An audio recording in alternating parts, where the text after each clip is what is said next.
Wait, crayons? Don't talk about crayons. Crayons? Crayons?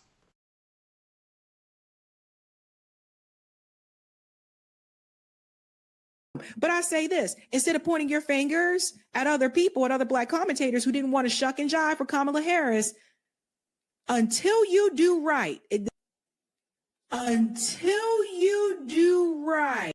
It's the butt hurt. It's the butt hurt. It's the butt hurt blues. No matter who, it's the butt hurt blues. No matter who, it's the butt hurt blues. No matter who, it's the butt hurt blues. No matter who, it's the butt hurt blues. No matter who, it's the butt hurt blues.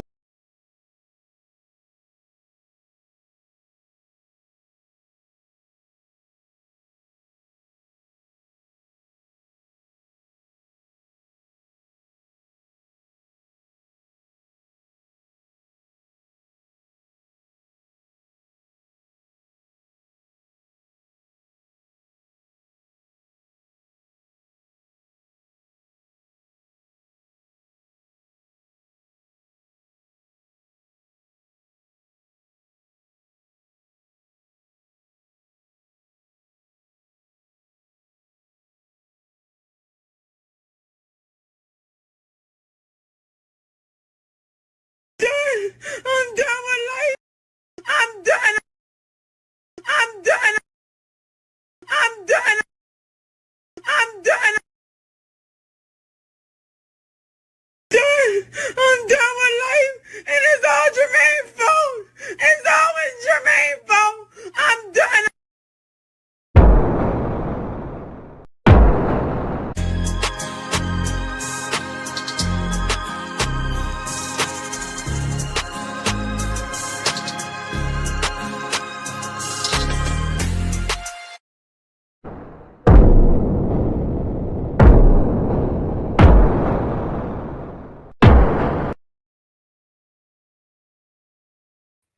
What's good, everybody? AB Media 83 here. Welcome to Colosseum Daily.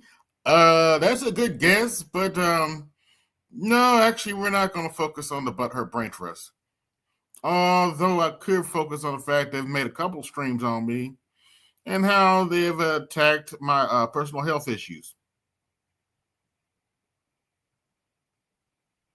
So yeah, that is coward. That is pretty cowardly. But you know, and they think I haven't noticed the shit, but I have.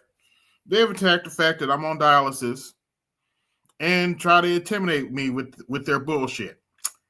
And they pretend I've never noticed that shit. But I have, and while you dig one ditch, you may as well dig two. That's all I have to say about that. But believe it or not, I'm not really trying to focus on those knuckleheads today. Today, we're going to be talking about what's going on, Meech. We're going to be talking about how, well, several things. One, Tulsi Gabbard has a really interesting piece on what was actually going on during Russiagate, what Russiagate was really about. And we're going to talk about cowardly Democrats who fled their own state. Fled their own state. I'm referring to the Democrats in Texas. Now, for the record, I'm not necessarily on board for anybody gerrymandering, let alone Republicans. But I'm not going to sit up here and lie to you and pretend Democrats don't gerrymander in their quote-unquote blue states. Everybody knows they do. Everybody knows Illinois is gerrymandered to shit. If you look at their state map now, it looks like a snake. And granted, there's some Republican states that look the same way. Gerrymandering doesn't help it doesn't help the country overall. Let me just get that out of the way right now. I am not necessarily defending the Republicans gerrymandered, and to the Democrats' somewhat credit, they're united in their stance. But my problem with them is you flee your state instead of standing and fight for what you believe in, but we're supposed to vote for you? Really? Really? Democrats are celebrating Democrats fleeing their own state, but they want us to come out and vote for them. It'd be one thing if they stood up, if they protested in their state, but they didn't just flee their state. They went to two different states. They went to New York and Chicago.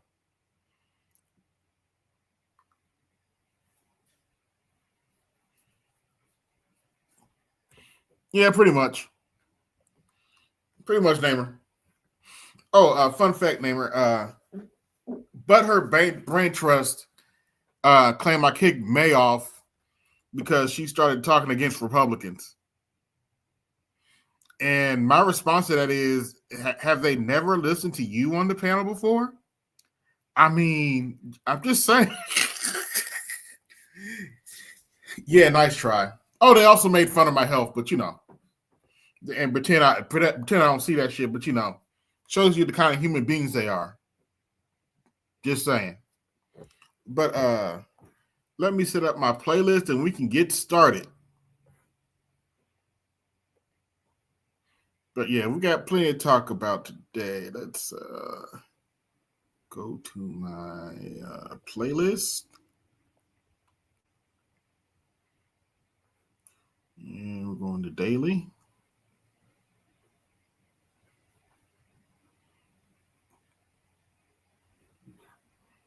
And before we do that, if anybody wants to come up, they can do so now.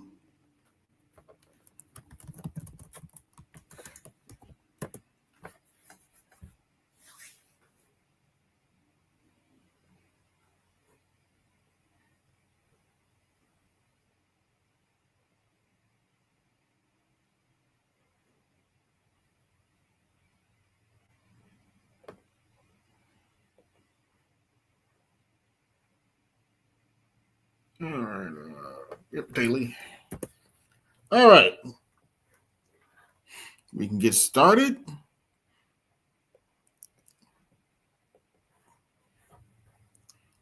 Now, this first clip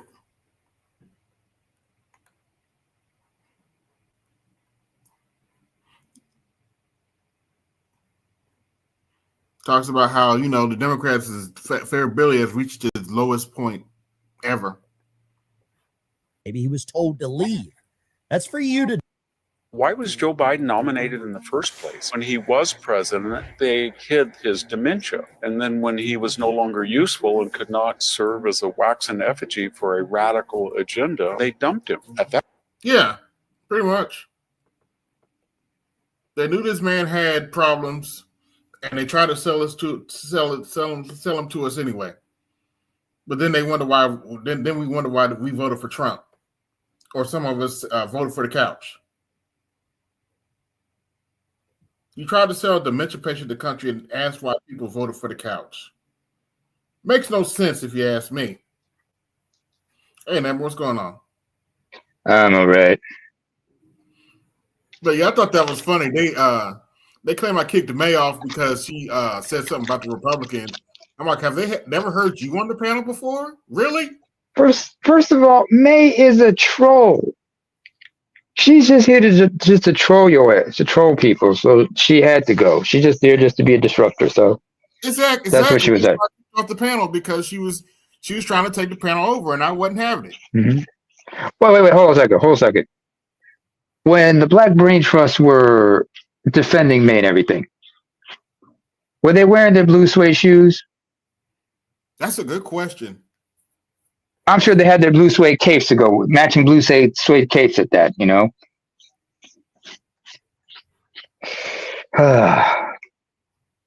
That's a good question. I don't know.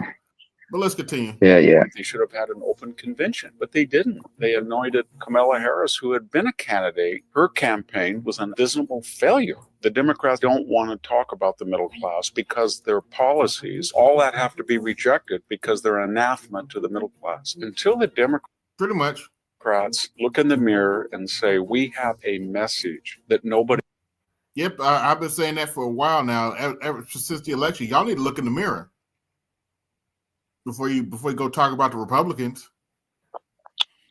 Sure, some of the Republicans are not for the middle class either, but I'm not both sides are not for the middle class, more or less. I mean, remember who they're all beholden to their campaign donors. Pretty much. On top of that, wait a minute, don't talk about Lindsey Graham like that. Don't talk about Cory Booker like that. Oops. First of all, as far as Senator Graham goes, I'm gonna say however I want to describe him, especially a man with that kind of cadence and whatnot. You got to look at him a little suspiciously. Notice I didn't say suspect. Where's no man when I need him? Tell me, what is gay? Tell me, what is gay? Why are you gay? What, dude? Yes, a Republican. Why are you gay? Let me be quiet. My point of Snowman's right now commentating a game. Go Fever! They're battling the Phoenix Mercury right now, so he's gonna be commentating the game. So hey, show some support, our brother, while you're at it after this stream. Anyway, I will say this: what Mayor Sharp is saying exactly is true, especially considering the fact that, like, first of all, 2020, a lot of economists were talking about, like, you had a recession that was about to hit,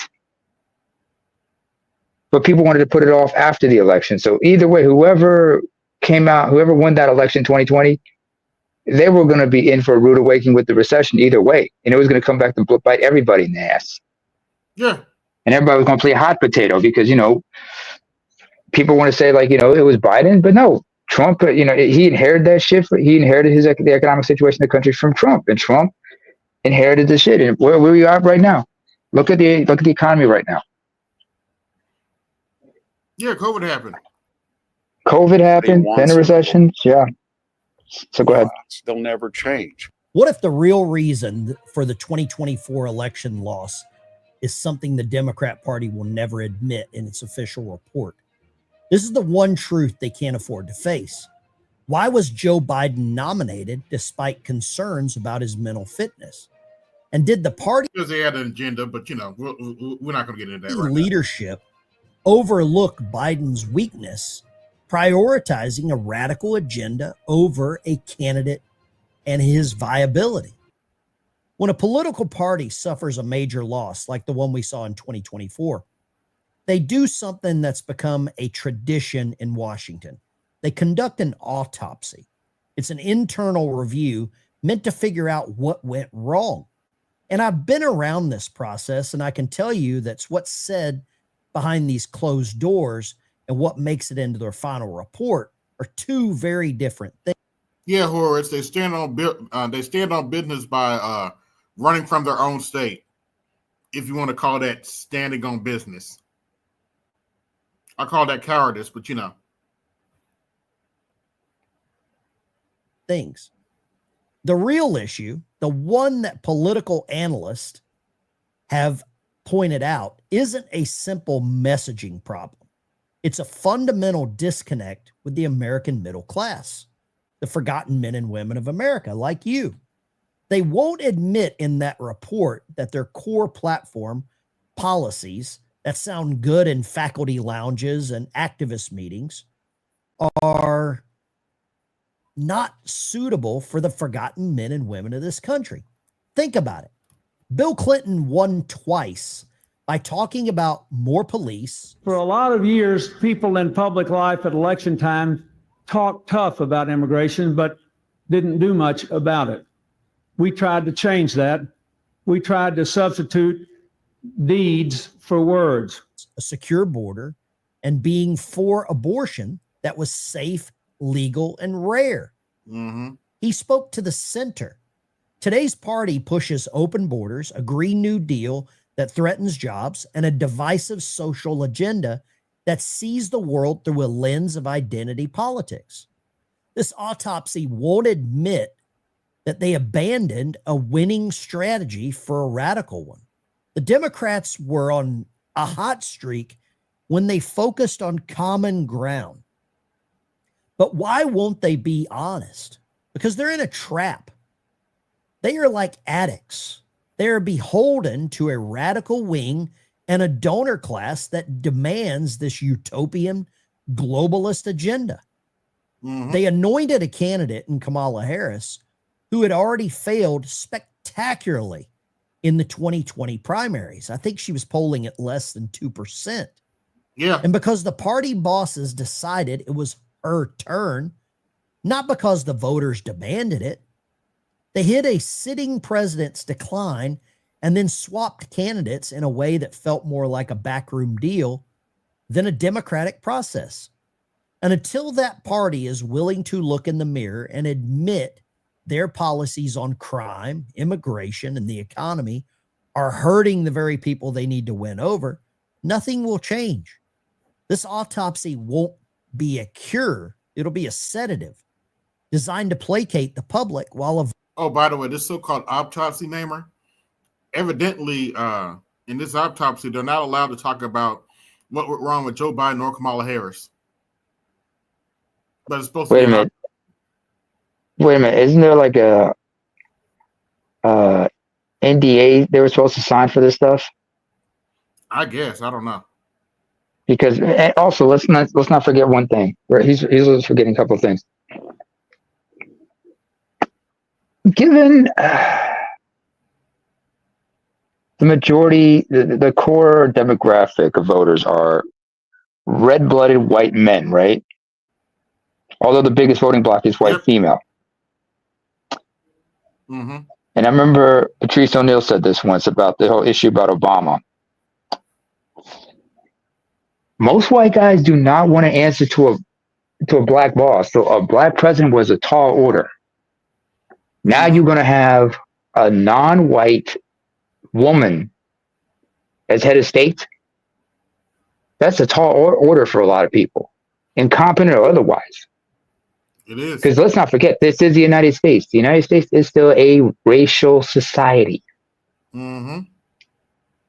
So, and the fact that she's following and she's, covering for a senile old man, and there should have been, and he should not have run in the first place. They should have said, like, you know what, we're going to just continue our administration to the end and let there be an open primary from the get-go. Let there be a primary for the Democrat. Had some young people come in, but then again, like on both sides of both sides, you got geriatrics running this shit. Yeah, you got geriatrics. That goes to words. H&R Clinton thought it was her turn too. But that was a problem. 2016 was an anti-establishment year, and you put in an establishment candidate, and the Bernie bros were not having it. So as a big fuck you to everybody, they either voted for third party, some voted for Trump, some just abstained, aka voted for the couch. Yep.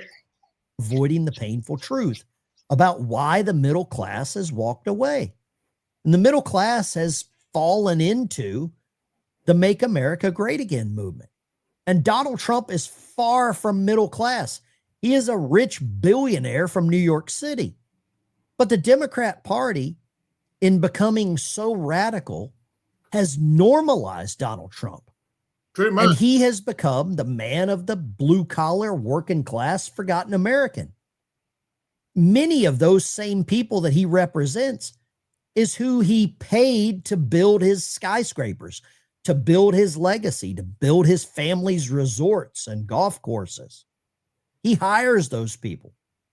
And he values hard work and he values loyalty. But why has the Democrat Party not recognized that? They are now seen as gerrymandering. They're seen as crybabies. They're seen as completely disconnected. And they run when things get going tough. They flee to Illinois. They flee to Massachusetts. Yeah. And then they expect those same people back in the states they abandoned to vote for them. I don't know how this plays out for the Democrat. Now, it's one thing to protest what's going on in your state legislature. It's another thing to leave your state and flee to another state. I listened to some people who talk about the American politics and whatnot. Mm-hmm. And some of them are saying instead of critiquing Trump, they're just going to fall back and give him all the rope he needs to hang himself with, because they understand how important the midterms are. So they're just going to be quiet, and they might give some they might do some things just as PR, but for the most part, they're just going to hang back and let him fuck up as much as possible. And then they'll come in when it's opportunistic, Yeah, sounds like sounds about right. Sounds about right. But also, But what happens if he doesn't mess up? yeah, well, we'll find out. But here's what I want to say also regarding Trump. Is it just me, or does he kind of remind you of LBJ in a way? Because remember what LBJ said about the poor white? You don't have to pick their pockets. You just convince them that they're better than the blacks, that they'll end up emptying their pockets for you or some shit like that. Mm-hmm. I don't know. There's some parallels I'm seeing here for some reason, and I'm on the outside looking in. But continue. Mm-hmm. Maybe not as overt as LBJ, but there's a little bit of that.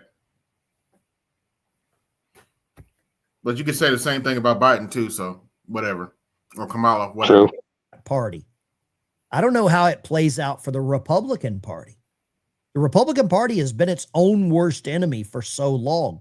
Very true. With this neocon mentality, wanting to help everyone else but the citizens of the United States. And maybe Donald Trump has brought back that America first mentality. And I can't believe so many people get so offended by the term. Yeah, I'll be straight up with you, Namer. Back in 2016, when he called out George W. Bush on stage, I thought that was the end of Donald Trump's political career.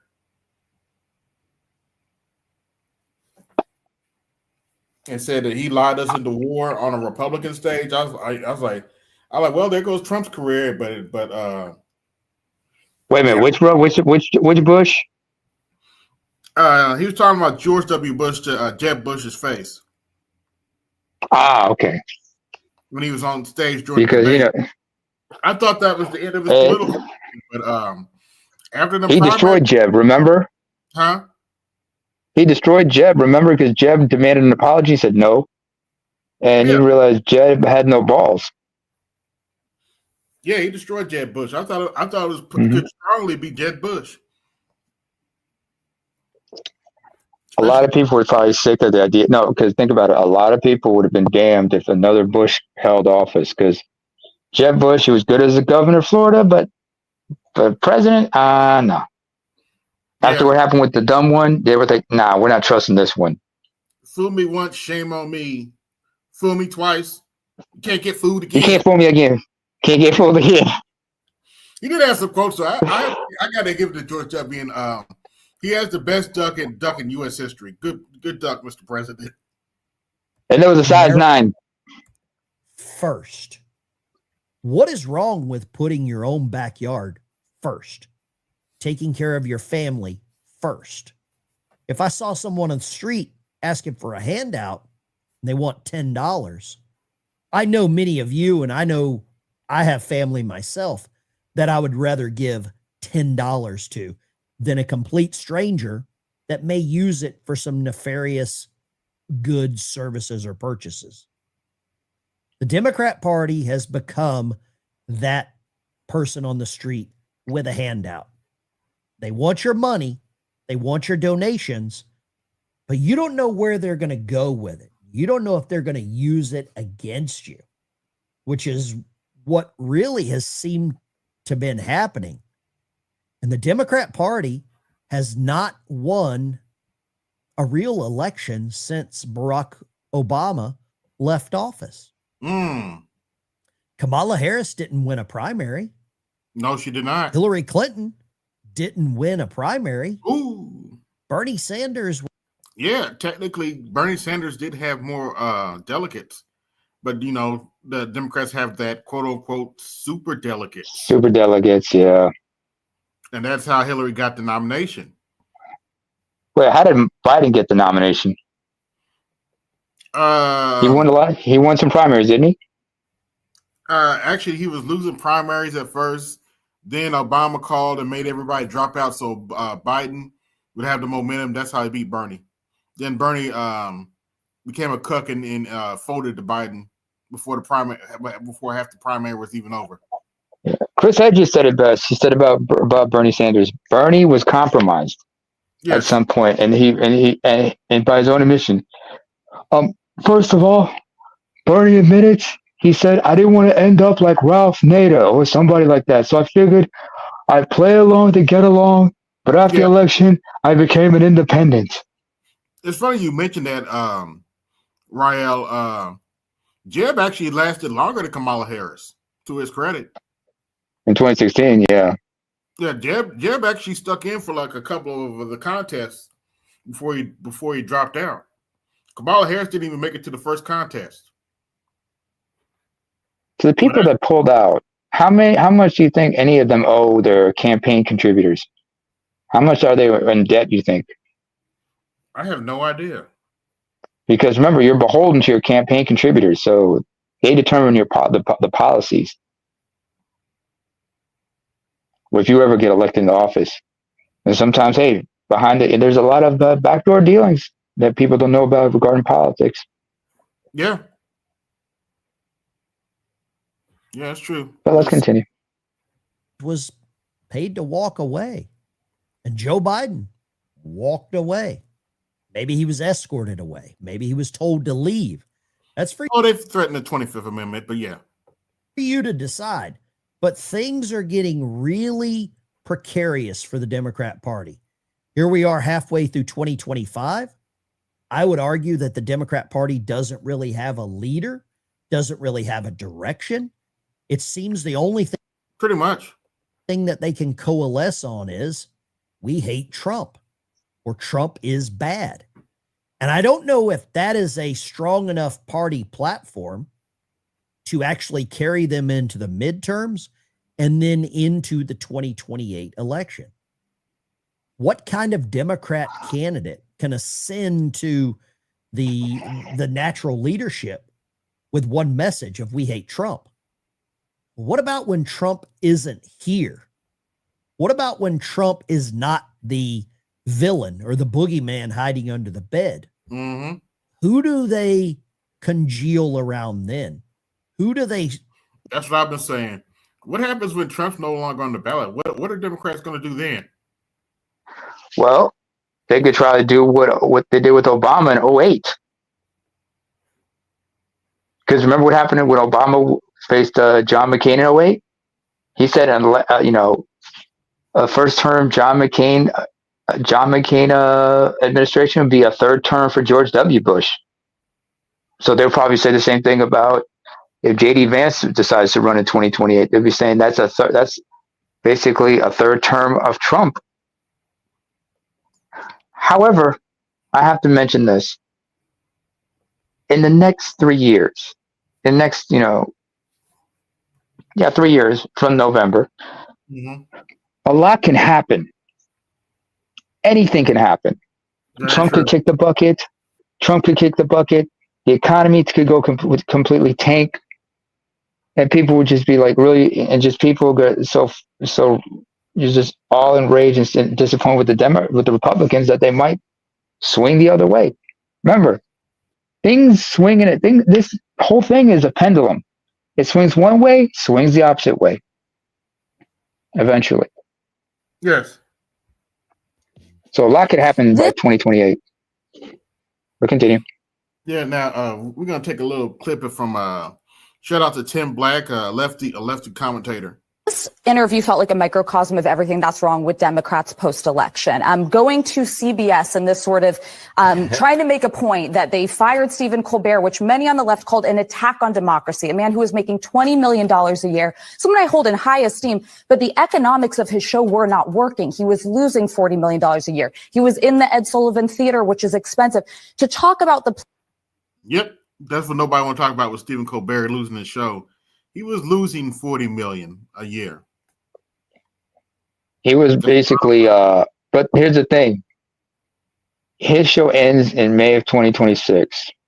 Mm-hmm. And he basically covered, he inherited, David Letterman's slot. People forget that. The Ed Sullivan Theater, that was where Late Night with David Letterman was before Colbert took over. But the fact he's being let go, and also they're talking about how it was also the whole thing with CBS and Paramount having some kind of deal, and people were worried about Trump, and Colbert taking shots at Trump and critiquing him, and talking about how that was also an attack on free speech. You let him go, Colbert will find his bearings eventually after the show. Okay, he'll probably go on to another platform, whatnot, and then he'll raise as much hell. Right now, he's raising all kinds of hell because he knows this is his last out. My question is, what's going to happen to Jon Stewart as well? Because his show is on Paramount, The Daily Show and whatnot. But let's continue. Plate of democracy at CBS, a network that's having its own struggles right now, rather than talking about the economics of the situation and playing to something, a shrinking audience that is network television, not realizing it's not where the American voters are. It felt like if everyone who was advising her told her this was a good idea, that is not where I would have made the grand comeback. It's like announcing your exploratory committee on the sinking deck of the Titanic. Next on deck. Am I the only person who didn't even know what she was talking about there? I'm not going to rewind it. I don't think it was important. Something about Kamala, something about Stephen Colbert. You know something, guys? I guess I'm just too black. Stephen Colbert been on, a decade? I think I watched it twice. Maybe because somebody like Mos Def was on it or something. I mean, I'm just being 100 with you. I mean, many people did not watch that damn show. Okay? Millions of people didn't watch it. That's part of the reason why I got canceled. We know it's great. To be such a hack, to be so loved by the Democrats that your show could be losing $40 million a year. Can I repeat that? $40 million a year. And when you get fired, it's not about your performance. It's because of Trump. Yeah, they made it about Trump. Trump got him fired. Mm-hmm. It couldn't have been the bad ratings. It couldn't have been the loss of money. Well, he's doing better than Jimmy Fallon. Jimmy Fallon's show costs 1/10 the cost of, because of where Colbert's show was, is very expensive. A lot more expensive than Jimmy Fallon's show. Charlamagne has a show. No one watches it, but you know how much it costs? $2. Shots fired. Shots fired. You know how many writers they had on the Colbert Show? He employed like 300 people. What did they do?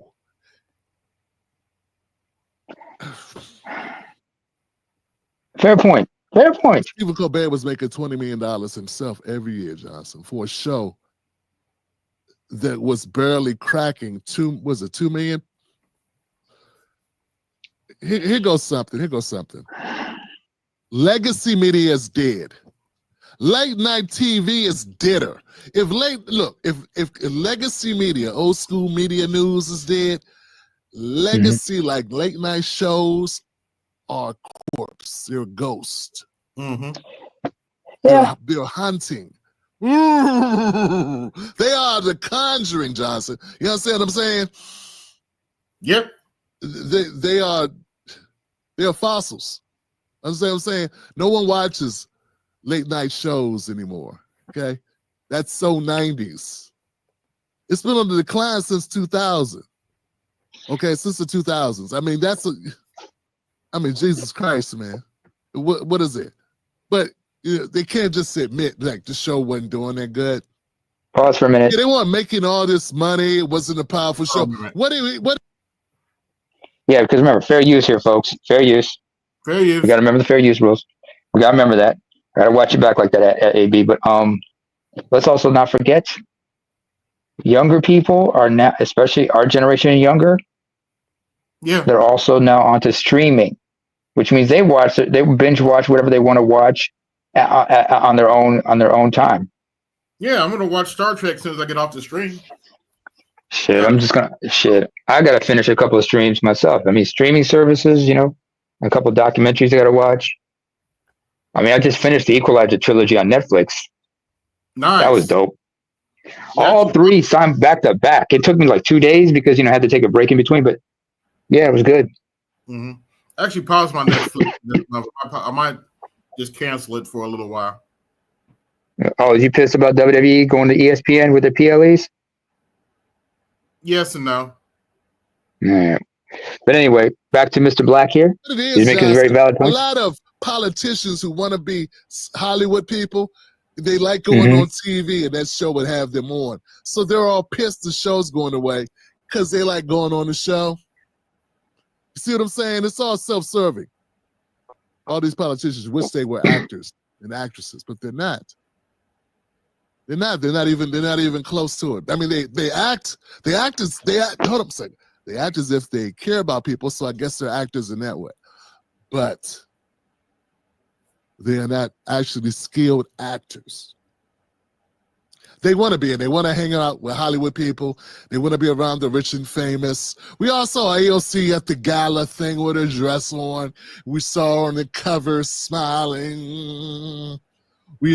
Jasmine Crockett does her whole thing to blow up their popularity and get clout. All of them. That's all they want to do. It seems like that's the main. Oh, that's the other thing they're worried about. Evidently, with this redistricting that the Republicans are doing, Jasmine Crockett's not going to have a. Is not going to have a seat. You mean the gerrymandering in Texas? No, in the gerrymandering, the gerrymandering in Texas. Jasmine Crockett's not going to have a seat, and I don't care. I'm not surprised, but I'm just thinking, just like, because my thing is like, enough. The Democrats have already thrown her under the bus. She tried to get on that one committee, and they and she had to drop out.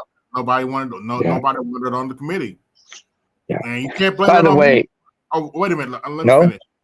You can't blame that on me, but her brain trust the Democrats did to her. I didn't do it to her. Here's the thing that people forget about.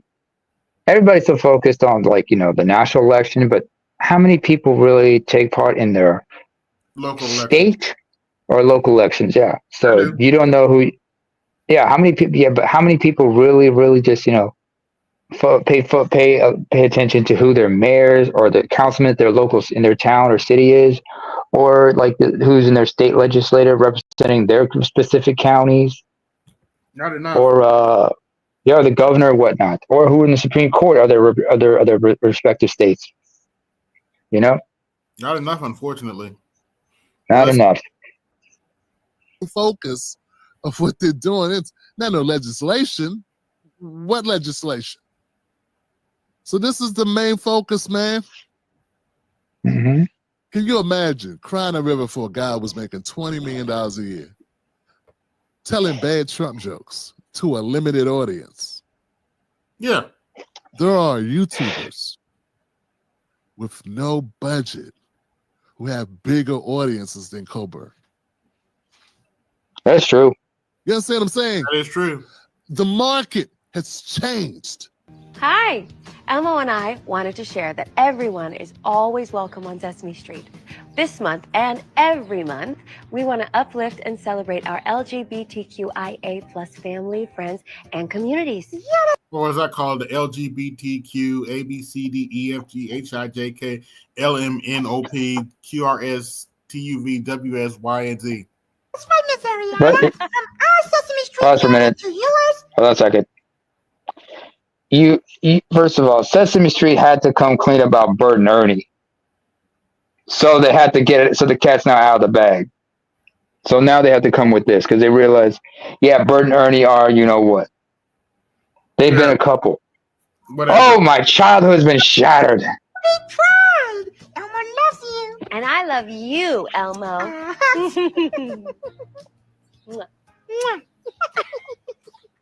Next on. When I saw that, first thing I thought is this AI. So I don't even know if it's real. I'm hoping it's not real. Okay. When I saw it, first thing I thought, this has to be AI, because why would Elmo be talking about LGBTQIA? It's for preschoolers, right? Mhm. Isn't Yeah. Elmo for like preschool and like up to like maybe 3rd grade? Why are they talking about sexual orientation? Mm. See, we got people that are Democrats or Democrat friendlies who don't understand Mhm. why people can't stand the Democrats. Mhm. They think it's because it's the party of black people. It's not. Nope. Now, there ain't been a black party since the Black You won't hear that from the butthurt brain trust, but it's not the party of black people. Panther Party. Okay. There ain't been a black party since the Black Panther Party. Okay. Be real. True. He's right Democratic there. Party He's right is on a that one. white Yep. party, just like the Republican Party. But it's worse because it lies to black people. They hire a couple black people, promote a couple Yeah, I know the Republican Party isn't for black people, but at least they're upfront about it. black people like Jamie Harrison who are horrible at their jobs. They put people like Congressional Black Caucus on Front Street and pretend they care about black people. Yeah, I call them the Congressional Black Joke. Most of the time they spend advocating for LGBTQIA and Latinos. They give money to people like Al Sharpton, who only care about black people when they get shot or when he can make a couple bucks. Yep. And then they pretend. They also give money to people like Roly Poly. Yeah. Also, keep in mind this. A lot of those black people are not African American. Some of those people are not African American. Some of them are actually Caribbean and African immigrants, 2nd, 3rd generation. Many of them in Congress are tethers, and they think we don't know that. But you know, if you listen that's the whole thing. But you know, if you listen to Butthurt Brain Trust, I'm misinformed about everything. So whatever.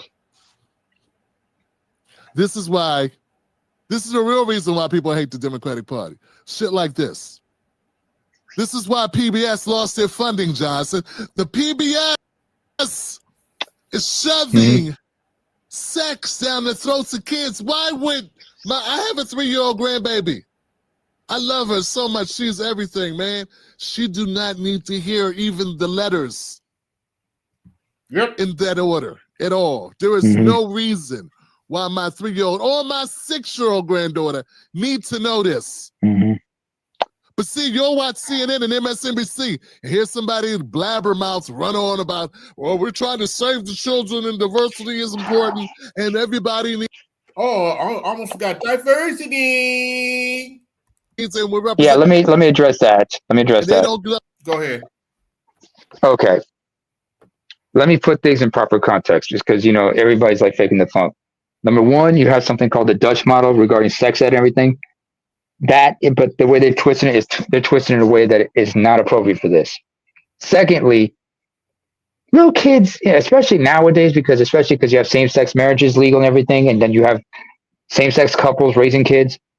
There's going to be kids asking questions about why is it what's his face has 2 moms or what's his face has 2 dads or some shit like that. Yeah. You're going to have to, but it's going to have, but those kinds of conversations with the LGBT and whatnot has to be age appropriate. Age appropriate. It's the same thing when you do this, like the Dutch model regarding sex ed. It's all gradual, but age appropriate. What you teach a 6-year-old is not the same as you're going to be teaching an 18-year-old because the age difference and where they are mentally. They're not, and plus where they are in their development as a child. Yeah. One's still a little kid, technically. The other is still a teenager. Yep. By the so way, it's got to be age appropriate, and there's things that some people do not explain. Yeah. Give me a second, remember. By the way, this episode of Colosseum Daily has been brought to you by Sweet Sassy Roland's Vote Blue Sauce. Now with extra sassy blue juice. Like, share, subscribe, hit the Cash App, support the show. Hit the Super Chat, support the show. Hit the Cash App. Oh, I'm glad you mentioned the saucy, the blue sauce, man. with every 20 purchases, you get your own autograph, ascot. In fact, I'm wearing mine right now. I'm looking smashing. I'm looking beautiful right now. You also get a free picture of Joy Tears.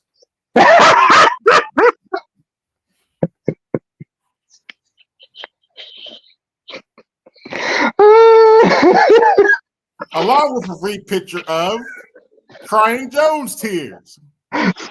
We gotta protect our sister. We gotta protect this sister. Hey, if you're real lucky, you get a side of Kamala salad. Oh. No blue cheese. I'm gonna need ranch. I'm gonna need that ranch dressing though. No blue cheese. It only comes with that vinaigrette. Sorry. Oh, that's even better. That's even better. It only comes to Kamala vinaigrette. But if you don't want to call Kamala vinaigrette, you can always settle for the Buka vinaigrette. The Buka vinaigrette. Yeah. All right. Going back to Tim, to Mr. Black. Let's go back to Tim Black. Yeah. Yeah. Before you do, I just want to mention something. You got to get that clip of that Mr. Z uses of whatchamacallit, Morgan Freeman. The one was like, he's right, you know. You got to use that every once in a while. He's right, you know. Of the kids and they're horrible. There you go. Most of you probably never knew that was running.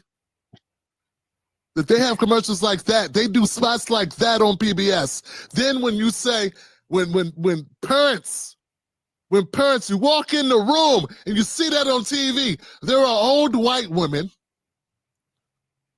who have time to call up their Republican representative and be like, did you see this shit? Like, majority of black women are busy at work.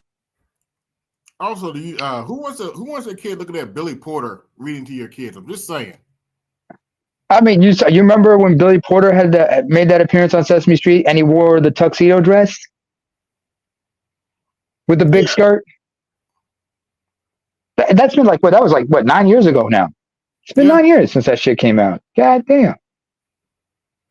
9-10 years ago. Work.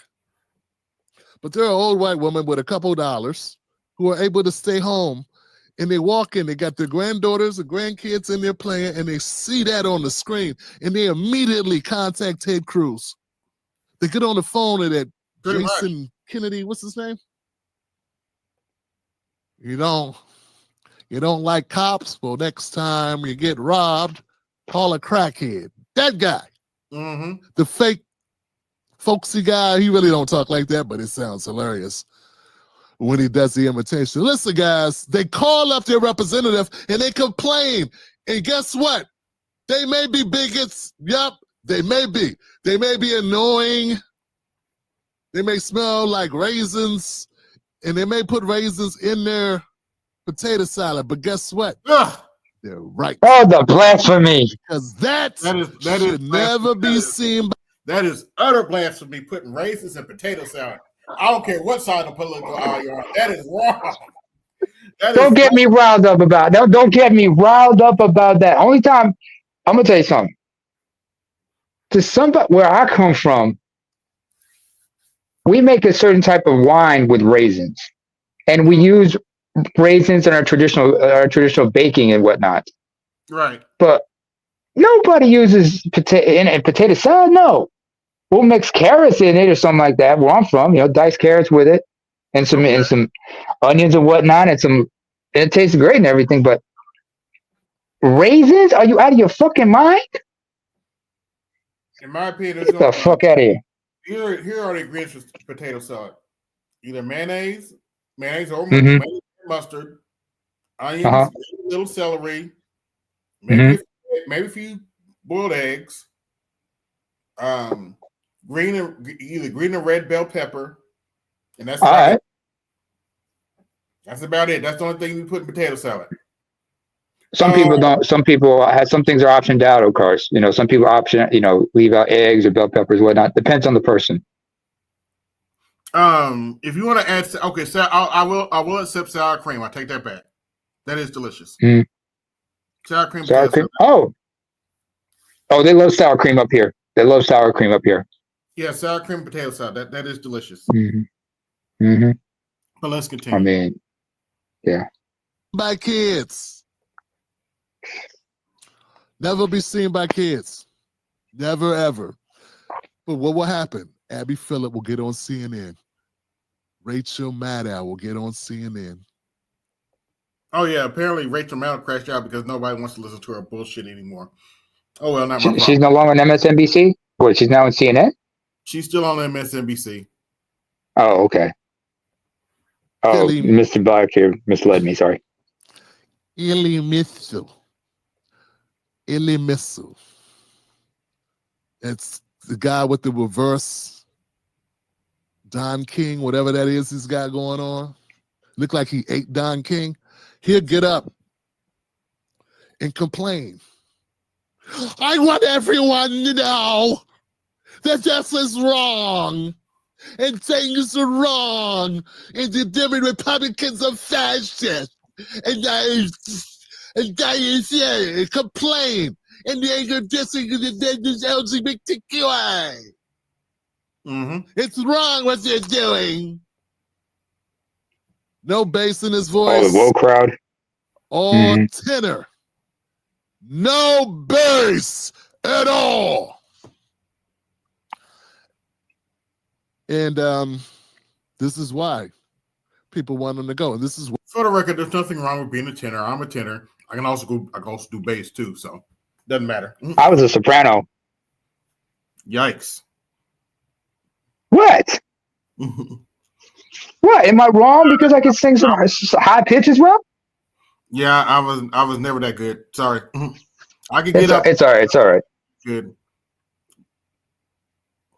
Why PBS lost their funding. Yeah, keep in mind, I'm dealing with gospel music over here.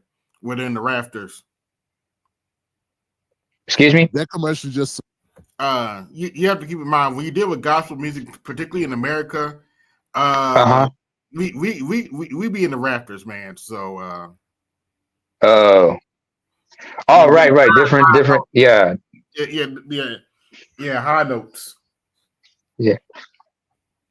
Hey, I was influenced by Philip Bailey from Earth, Wind, and Fire. So yeah, he inspired me in a certain way. So now, once again, I don't even know that's real. I've been fooled by AI before. If it's not real, I apologize. I can't tell. I'm told it's real. And see, this is something I want to. That's actually a good place to stop because believe it or not, we're gonna look at some AI, and even AI is not showing the Democrats any mercy. Shit. But I got to give props to Mr. Black because he is a leftist, but he's speaking common sense here, folks. Yeah, that's part of my problem with the butthurt brain trust. They claim to be leftists, but they sound nothing like the leftists that I listen to. I ask this question. Hey, I ask this question all the time. What does it mean to be a liberal or conservative, leftist, rightist? What do these terms mean? Yeah. Centrist, for that matter. Some people, they say like I'm left of center or right of center, which is meant to be ambiguous. It's like dealing with somebody who's like what do they call those people? The ones whose pronouns are like them and they. Mm-hmm. Non-binary. Some people will claim they're non-binary because it's like that non-binary stuff. It's just people want to remain in a certain level of ambiguity, but human beings do not operate in ambiguity. We need to have certain parameters. All right. They do not. That's why some cases, yeah. But good. Let's continue. And this is from, believe it or not, this is from Philip Scott. Oh. This is his AI. There's a rhythm to every political season, a kind of call and response that echoes through our living rooms and into the corners of our hearts. Every few years, as campaign signs blossom on street corners and new promises fill the air, Black Americans hear a familiar tune, a melody both persistent and unsettling. It's a song that says, if you don't vote for us, you're betraying your ancestors, Pretty much. Yep. your community. In other words, you don't vote, you got a problem voting for me or Trump, you ain't black. But we're supposed to go vote for these motherfuckers. Your very self. It is the music of shaming, and for many, it's become the soundtrack to our participation in democracy. Why do the Democrats lean on these shaming tactics so heavily? Why is it that when Because it's worked for 60 years, unfortunately. election time rolls around, so much of the energy directed at Black America is not encouragement, not policy, but a carefully rehearsed sense of obligation and guilt? Oh yeah, like the butthurt brain trust was trying to guilt me because I'm on dialysis, and they're like, he's gonna take away your health care. Oh, AB, before you continue, is it possible you can like relocate your avatar, my avatar, to like the left side of the screen, so everybody can see, like, you know, the bottom of the screen for everybody, so they can understand what the bar is saying for under Philip Scott's whatchamacall? You mean like that? No, you're blowing me up. I didn't say blow me up. You know, instead of our avatars being at the bottom right corner, just have us like on one side, so everybody can get a full view of the YouTube. Yeah, like that. That's what I mean. Oh, okay. Sorry. Hold on, wait a minute. Let me. Huh? And you getting shamed on dialysis? Get the fuck out of here. I mean, have you ever talked to Dr. Dunbar? Dr. Dunbar? If I'm not mistaken, you know. I'm not lying about it, but they're not necessarily kidney disease now. No. But, you know, because it's talk about healthcare and everything, that's a discussion that you and he could have that's a lot more constructive, actually, not trivial. Understand we have. Oh, it gets even worse. They have some doctor that follows them was on there talking to, and my response to Dr. Phoenix is, nigga, if you got something to say to me, come say it to my face. Come over here and say it to my face. Nobody's gonna yell, scream at you, but y'all over here talking shit about my health. Come say it to my fucking face on my damn panel. It is what it is. It is what it is, but let's continue. To look back, to trace the history of Black political power and how it's been courted, and sometimes coerced. The roots of this tactic run deep. From the very beginning, the Black vote was never something easily given. It was fought for, sacrificed for, bled for. Our right to cast a ballot is not a gift, but an inheritance hard won. That legacy is sacred, and politicians know it. They know our votes can tip the balance of cities, states, and sometimes the nation itself. They also know that if you can't guarantee loyalty with action, you try to extract it with emotion. Every election, we hear that this is the most important vote of our lifetime. Every year, there's a new villain, a new threat, a new disaster waiting just around the corner if Black folks don't show up in record numbers. Pretty much. The appeal is rarely, here's what we'll do for you, but more often, here's what will happen to you if you don't cooperate. Oh, they don't only say what they'll do for you now. They just like your ancestors died. Wait. Oh, here's the thing. And shouts out to Professor Black Truth for what it's worth. Mm-hmm. And I may not agree, even though I'm an outsider and I may not see eye to eye with some of the things he says. Yeah. I will say he has a point when he talks about how the Democrats always say, we will deal with your issues after the election. Yes, after the election. The Republicans, they tell you, we don't give a shit about y'all. Yeah. That's what they told Ice Cube. I'll let you know. What they tell Ice Cube, we'll talk about, we'll deal with you after the election. Mm-hmm. That was the Democrats, folks. The Republicans, I don't think they really took him seriously. If things go wrong, it's your fault. If you don't vote correctly, you've let the whole community down. Family, this isn't just politics, it's psychology. It's the leveraging of historical trauma, the invoking of the civil rights movement, the memory of ancestors denied the right to vote. Your grandmother couldn't vote, so you better not let her down. If you stay home, you're letting the worst people win. Hold on, wait It a is a minute. language that says, So I'm letting my ancestors down by not voting for the party that was pro-slavery, pro-segregation, and helped create the Ku Klux Klan. I'm really shaming my ancestors by not voting for that party. Really? On top of that, even though I've studied American history, I may not have all the facts on me right now. Last time I checked, even though you guys were given the right to vote, in certain states they were making sure that the black vote would be curtailed in a way. Voting tax. I mean, what was it? Voting taxes. In certain places voting taxes. In certain places they were deny you guys the right to register, especially in the South during the civil rights movement. Hell, here's something that people talk about, and this might sound conspiratorial, but find the lie. Mass incarceration has done a number on the black population to the extent that, if you're a convicted felon, you lose the right to vote.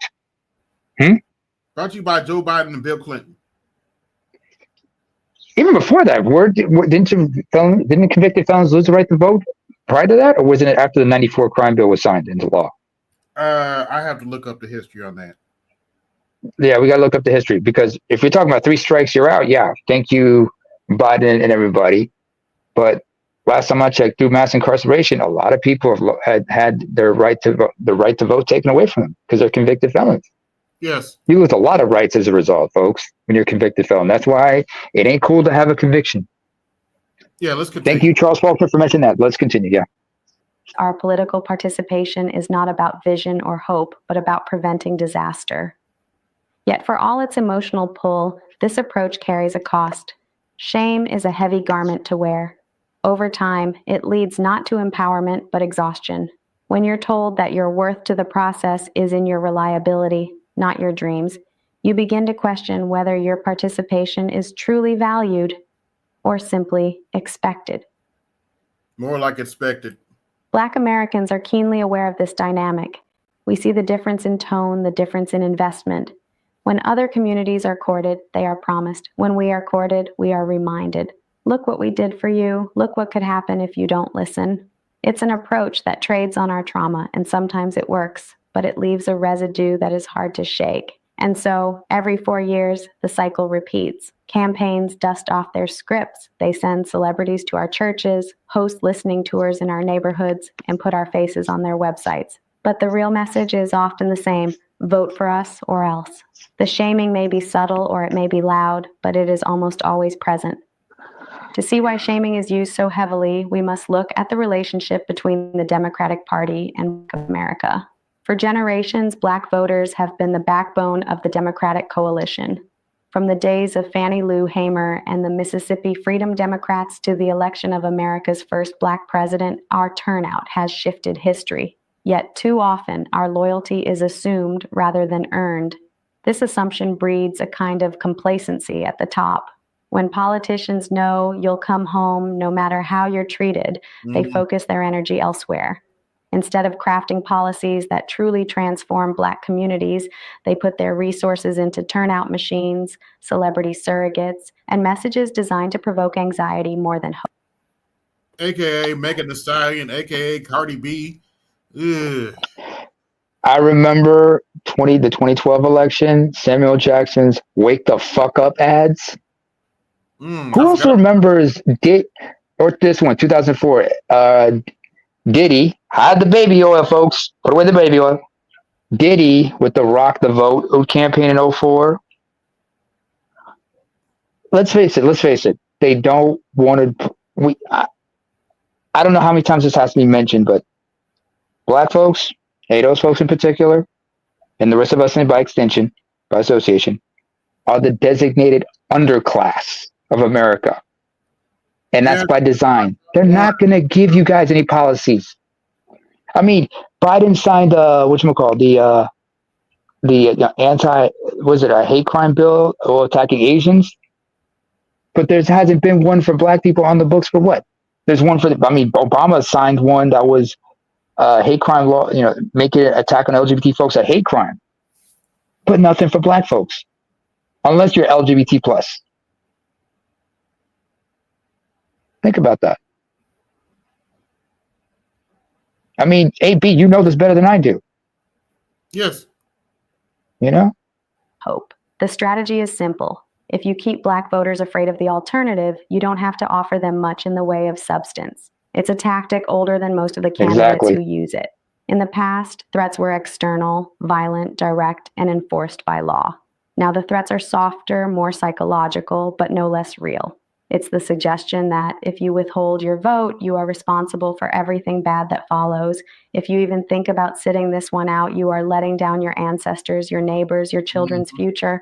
The weight is heavy and it's meant to be. This is not to say there are no real threats. History has shown that progress can be reversed, that hard-fought gains can be eroded, but Levayu would have you pause and ask, should fear be the primary fuel for your political engagement? Is democracy healthy when one side can only motivate you by reminding you of your pain? The answer is complicated, like most things in Black life. Black Americans are wise. We understand the stakes. We remember Jim Crow, mass incarceration, economic sabotage, and all the ways the system has been weaponized against us.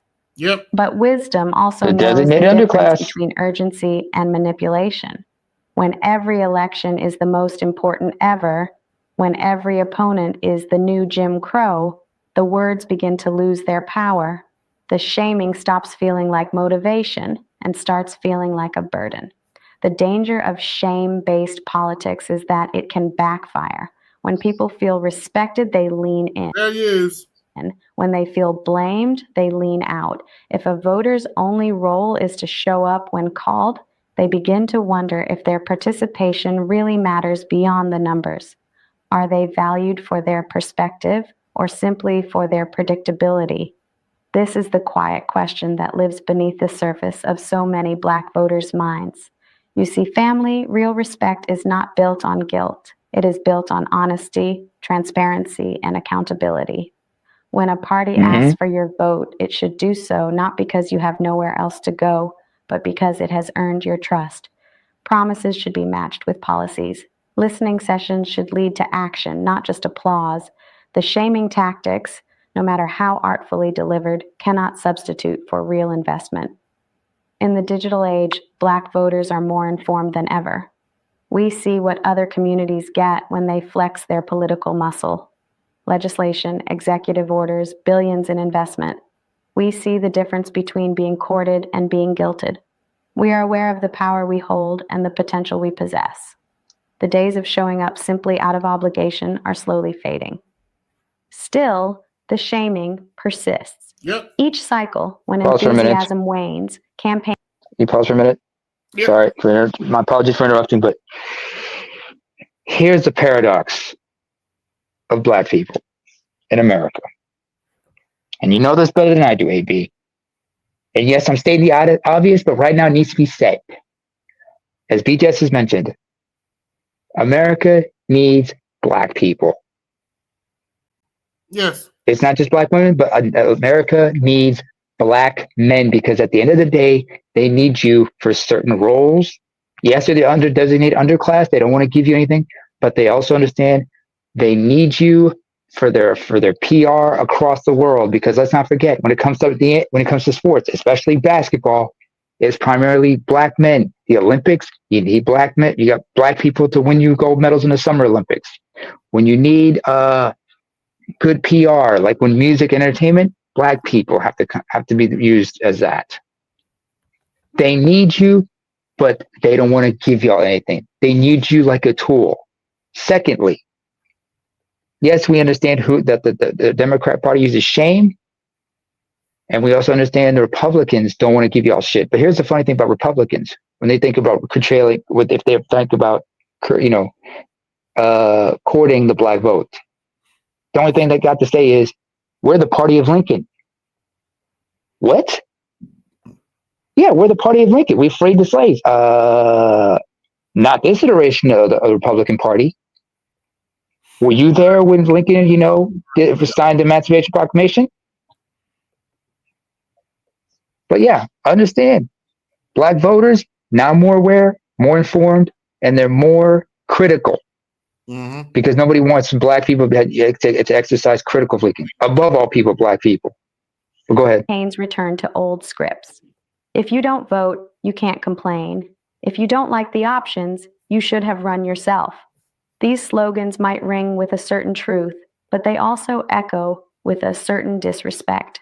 They erase the reality that people don't just want to be warned, they want to be inspired. So as the world changes and Black Americans demand more, the question becomes, will the parties listen, or will they keep recycling the politics of guilt, counting on old wounds to keep us in line? Time will tell. Unfortunately, probably the latter. But the spirit of the community is shifting.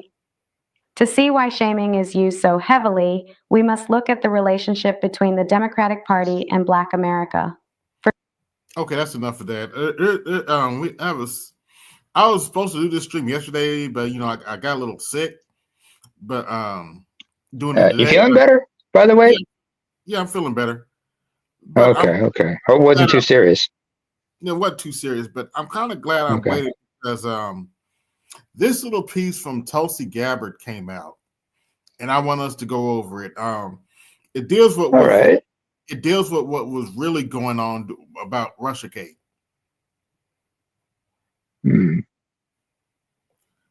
Oh, and the key point here, which again, by the way, for the record,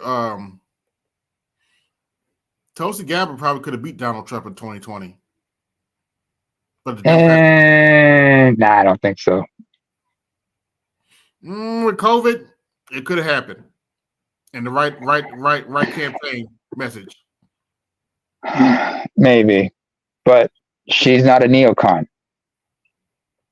The mainstream media won't pay attention to, which is Russia actually claimed to have had very negative and derogatory information about Hillary Clinton.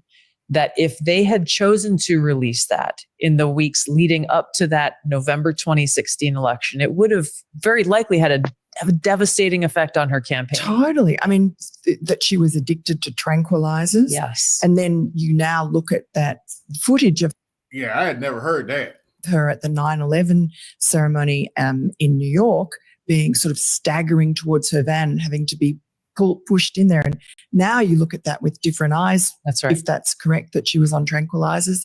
And there was a whole lot of other negative, that she had a strange hysteria, sort of laughing and crying, and what other sorts of negative things? That essentially the documents that Russia claimed they had portrayed Hillary Clinton as having mental health challenges that what else is new?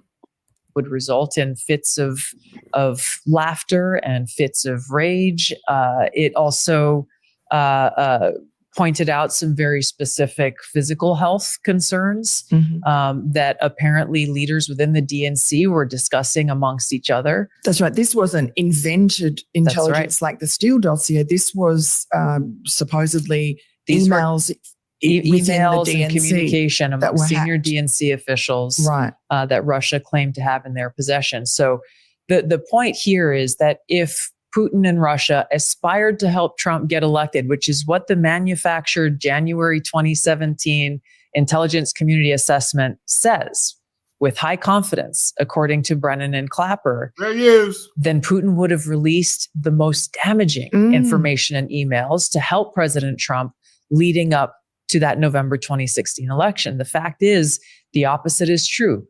It was intentionally withheld and not released because they assumed that Hillary Clinton would win that election. And their plan, according to these documents. Yeah, everybody thought Hillary Clinton was going to win that election, including me. Here's my question. Does this also include the emails, what happened in Benghazi, Libya? No. That's a different matter? Okay. Different matter. But remember, she didn't. That was not secure. That was not on a secure server. They got hacked into. Yeah. Found in an investigation the House Intelligence Committee conducted into the CIA's creation of this January 2017 assessment is that Russia had decided to wait until Hillary Clinton won the election and wait until maybe days or weeks before her inauguration to release these documents once again to sow Destroy her chaos and presidency. discord in America and to undermine her presidency before she would even have the opportunity to take the oath of office.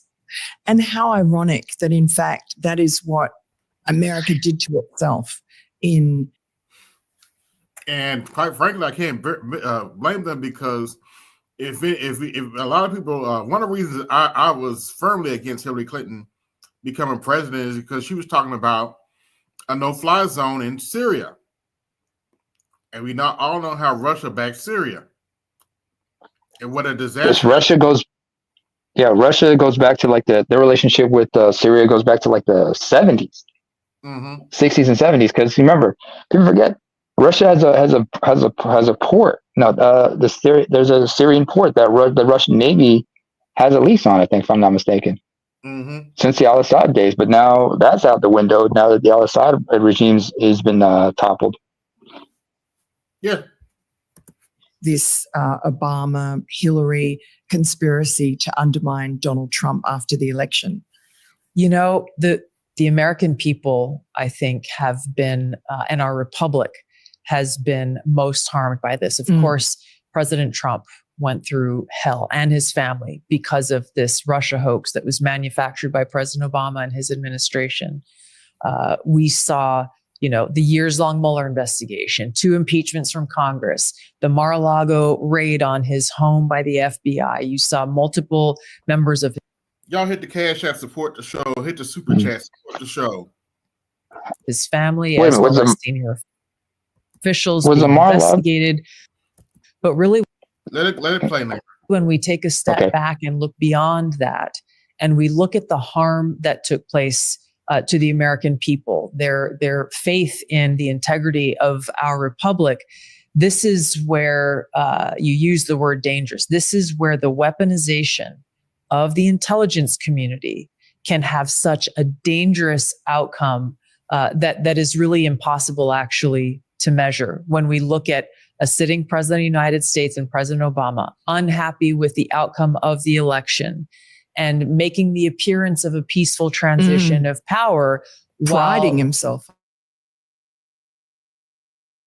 on it over and over, and claiming to be the champion of democracy, and yet launching what we now know came from President Obama was a covert mission, essentially, to subvert the will of the American people, create this lie that would challenge the legitimacy of President Trump's election and the 4 years of his administration, resulting and affecting in what was truly a years-long coup. This is why it's so important, and I just keep repeating myself over and over again, because you look at the evidence that we released. We have to look at it within the greater context of what happened in the months leading up to that election, November 2016, and what followed in the years after, in order to understand or get a glimpse into the true implications of this. Why do you think Barack Obama did that? He'd served 8 years. He was going out on a high. What was he so frightened of with Donald Trump that he needed to sabotage him? I haven't seen any intelligence that reflects his inner thoughts or intentions with this. But again, I think you can take a step back and just recognize at face value, if Hillary Clinton had won that election, this would not have happened. It could only happen and could only really be motivated by the Obama administration and the president himself being unhappy with the fact that the American people chose President Trump over Hillary Clinton. A repudiation really of him and his 8 years. That's right. That's right. And do you think that when we talked about it being dangerous, that the Russian invasion of Ukraine was, partly due to this? In one sense, it's because Putin saw that Joe Biden was a weak president, I guess. But also this, we see with the Durham Annex, which is the latest or one of the latest drops of declassified material, that shows that it was really the Hillary Clinton campaign with members of the George Soros Foundation who were deliberately seeding this information to force the White House to have a confrontation with Russia. And it really poisoned, I think, Donald Trump's, his intent before he came into office was to try and normalize relations with Russia, which would have been a good thing for the world. For the cause of peace. Cause of peace, and allow America to... No, they can't have that. The neocons can't have that, unfortunately. Just, utilize its efforts on combating China. But instead, we now have America in this proxy war with Russia. Do you think that the Russia collusion hoax was a factor in that? Again, when you look at the actions and the timeline of what came next after this January 2017 Russia hoax intelligence assessment was created, let me actually step back a little bit. After that December 8th and December 9th, the December 9th National Security Council meeting, very shortly, within days after that meeting occurred, was when President Obama made the announcement that there needed to be heightened sanctions against Russia for interfering in the U.S. election. There are many other examples when you look again at President Obama's rhetoric himself and those around him, and the fires that they were stoking resulted undoubtedly in heightened tensions between the United States and Russia. Again, making it a very difficult environment for President Trump to make any progress on what he knew coming in was an important objective for the safety and security of the American people, which was to, again, work towards peace. It's the thing that he is continuing to pursue here now in his second term in office as President of the United States. And I think was a big reason why so many people across the country voted for him, both in 2016 and now here in the 2024 election. Just talking about Hillary Clinton, some of these documents, the recently declassified Durham Annex from the Durham report from 2023, that shows some absolutely incredible emails. I mentioned between Hillary Clinton's campaign and various Soros people, just spelling out that this was an operation to dirty up Donald Trump and distract from Hillary Clinton's problems. That's exactly right. What do you know about that? If you remember when we go back, and Hillary Clinton's emails were really making headlines in a lot of ways and for a lot of reasons. Her missing emails. Yes, exactly. And so when people look at the newly declassified Durham appendix, you'll see a number of quite shocking statements in there coming from people like then DNC chairwoman Debbie Wasserman Schultz, talking about how, and I'm paraphrasing here, but Hillary Clinton's emails were deleted just in time. Statements like that, references towards some of Hillary Clinton's most senior advisors saying, hey, let's use the Russia play against Trump in order to diminish the attention that's going to Hillary Clinton's emails. And it actually points to statements about how Hillary herself approved one of these plans that was put. I always thought Russiagate was bullshit. Now she's proven it.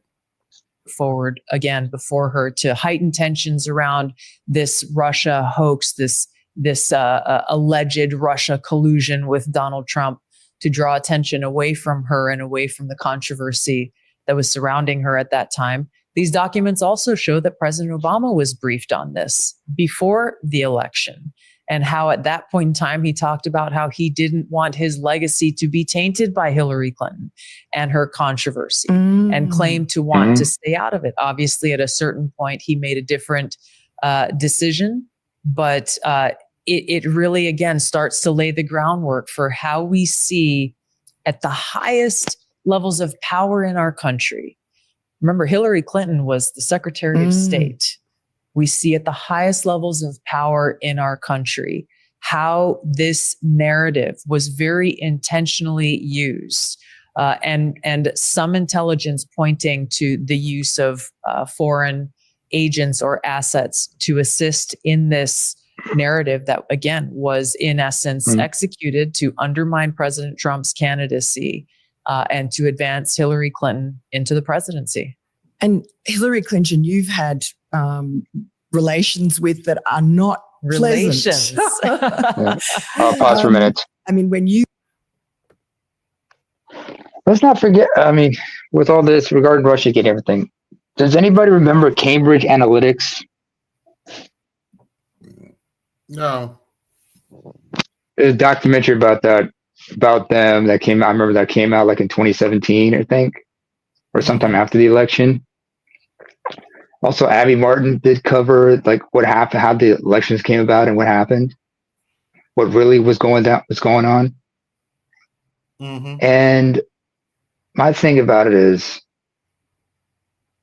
yeah, what happened. How you move on. Let's not forget Trump's main motivation for coming to power was to destroy Obama's legacy. Because remember, he tried to go after Obama with the Tea Party and the birther scandal, mm-hmm. which I never understood.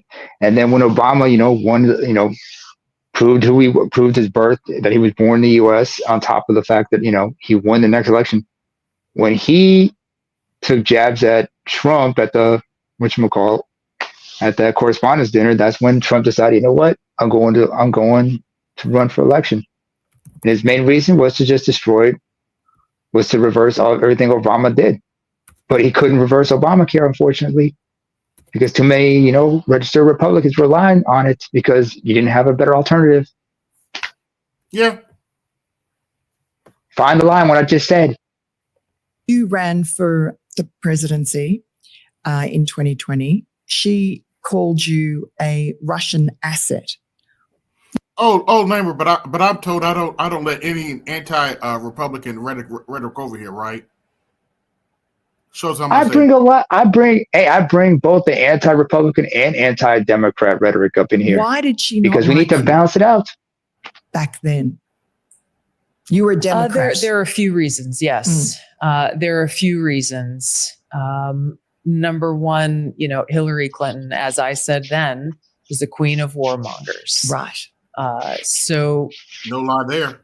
From a fundamental foreign policy view, what she was advocating for the American foreign policy to be versus what I was advocating for could not have been more different and diametrically opposed. Libya, for instance, when she was chortling about the brutal death of Gaddafi. Which is just every time I see that video of her in that interview, really, as you said, we saw and he died. Exactly. Yeah. He died. And then she laughing about it. Yeah. It's psychopathic. It's to think about someone like her assuming the role of the president and commander in chief and sitting in the Oval Office is actually quite terrifying when we look at the safety and security of the American people. And I just think about the courageous men and women I've had the privilege of serving alongside in the military, and whose lives are the ones who are put on the line when you have people like her and those who share her views in positions of power to make decisions about war and peace and life and death. So, substantively, my views are diametrically opposed to hers on foreign policy and many other issues. But also back, it was because of that as then I was a vice chair of the Democratic National Committee back in 2016.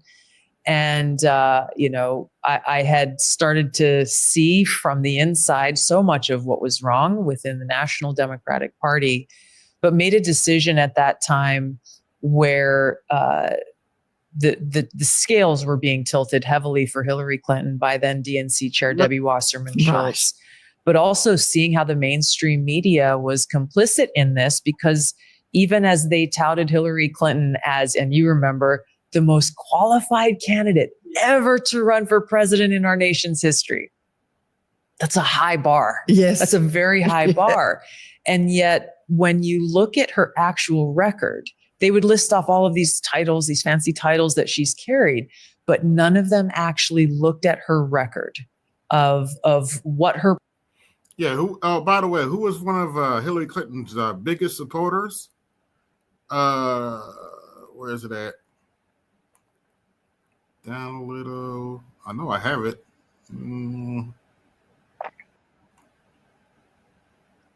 Oh, here it is. Crying Joy Reid. Oh, Crying Lion Joy Reid. Or shout out to Vicky Dilla, Joyless Reid. Yeah. I don't think this woman has ever been happy. She's just a snarky, contemptuous woman. Mm-hmm. Oh, let's not forget Roly Poly's role in Hillary Clinton's campaign. Here we go. Can we watch him dance?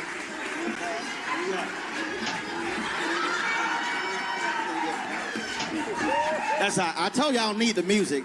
Don't let the ass got fool.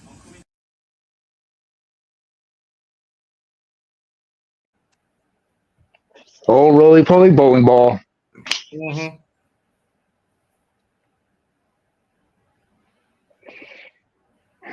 But anyway, at the same time, like remember the white water scandal that the Clintons were involved in back in the 90s, and whoever was mysterious and their associate mysteriously self-deleted.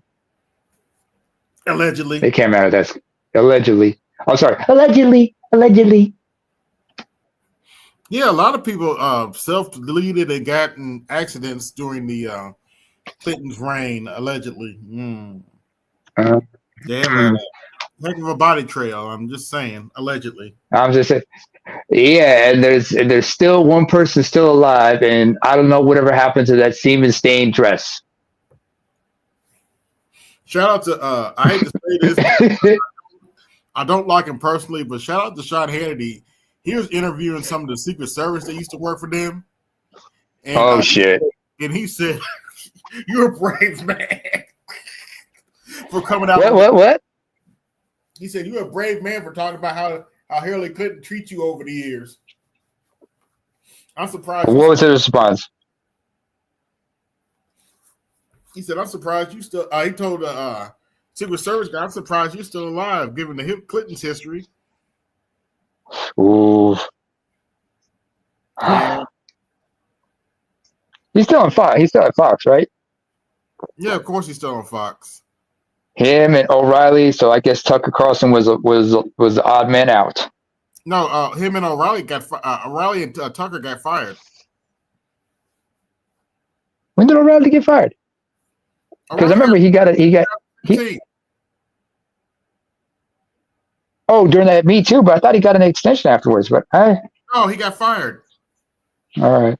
He has his own platform now. Yeah. Oh, lucky old fart, lucky bastard.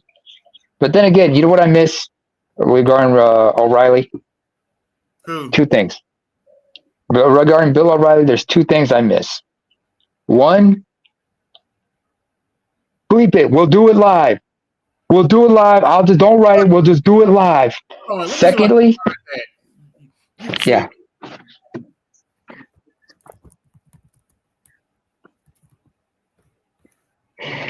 The second one, in the meantime, is him and his confrontations with Jon Stewart.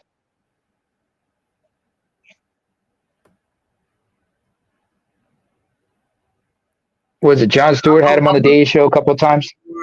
Yeah, give me a second. I'm looking for a specific one where the producers talking shit to him. Yeah. In the meantime, like I said, yeah. In the meantime, I'm just gonna mention this. He and Jon Stewart, their conversations, mm-hmm. It's like O'Reilly's like no nonsense and just keeps referring to him as Stewart. Doesn't answer him by his first name. Secondly, not on just a Daily Show, but also on his podcast, on Jon Stewart's podcast. He had him on his podcast last year. Was it early this year? Last year. Early this year, he had him on his podcast, and it was the same shit. He just held his face. He stuck to his guns and just said what the bullshit he said. Did not surprise me one motherfucking bit. Excuse my French and my Spanish, but yeah. It was what it was. Oh, I got it. This shit is hilarious. Oh, let's go. This is gonna be good. Y'all hit the This is gonna be good. for this one because this is some funny shit right here. Y'all hit my. Oh, he still had hair. We still had most of his hair. Tomorrow. And that is it for us today. Okay, I don't know. Just read it, Bill. Whatever it is, it's not right on the teleprompter. I don't know what that is. I've never seen that. I know you haven't seen it because you have the IQ of a turnip, you hapless gorilla. Just read it. Yeah, I can't read it. There's no words on it. The words are right here. What's the matter with you? Are you blind as well as stupid? How can someone have a head that large without anything in it? Is it just fluid up there? What are you doing with that hair? You just blow dry your scalp until it resembles a coconut? Is that what you were going for? There's no words there. Oh! What does that mean? To play us out? Have you ever read Flowers for Algernon? You remind me of the guy in that story before he got smarter. You remind me of Lenny from Mice and Men because I think I should take you outside and shoot you before someone else has to kill you for being so stupid. I don't know what that means. It means you're so dumb. Ooh. I've read of Mice and Men. I've read the book. I've read the story. So yeah. Oh, poor Lenny. That was savage. You're practically inhuman. You're like a baboon, but less clever. What does that mean? Damn. I hate you so much. All right, go. Don't go. yell at me. I'll bounce this binder off that half-deflated basketball you call a face. Ooh. That's tomorrow, and that is it. Screw this up again, pal. We'll send you over to Fox News. Oh!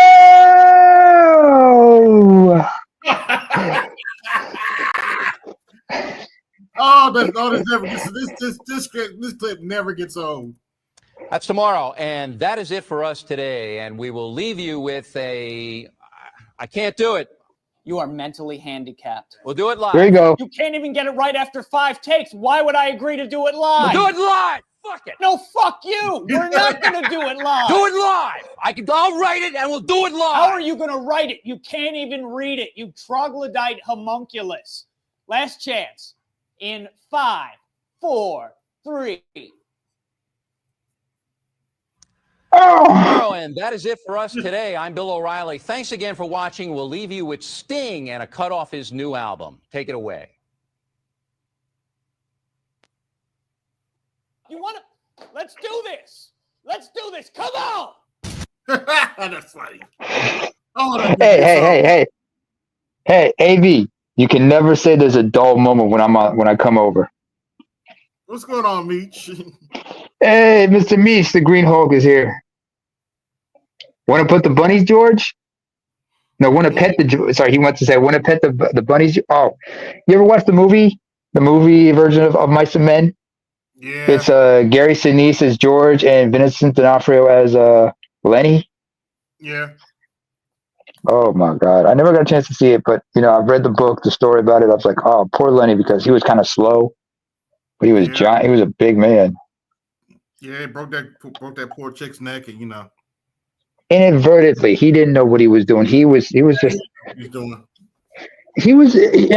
But George had to do it, and George, I'm sure he had to live with that guilt. And it's during the hey, whoever ever read the book, The Grapes of Wrath? I don't remember that book. Okay, because both Grapes of Wrath as well as of Mice and Men are set during the Great Depression, during the Dust Bowl and everything. And Grapes of Wrath is basically a family who are forced off their land in Oklahoma and forced to head out west to just like to make ends meet as fruit pickers and whatnot. And this is during the Great Depression before World War II and everything. So it was just we talk about poor whites, struggling poor whites and everything. Yeah. And even back then you had the Red Scare. Because if you started speaking out against, ill treatment and whatnot, they would accuse you of, like, they would say, this Okie here is speaking red. Oh, that was a derogatory term. Anybody from Oklahoma, they call them an Okie as a derogatory term. But if you started speaking out, about injustice and whatnot, they accuse you of being a communist by saying you speaking red or you talking red. Yeah. Just to update, the Indiana Fever unfortunately are behind now, but Snowman's calling the game. In fact, What quarter is it? the second quarter. Okay, that bounced back. In fact, we're gonna take my plate. All right. But for the same reason I couldn't do football. Mm-hmm. Hey, pretty decent. I mean, it's just they're down by 10, but they can bounce back.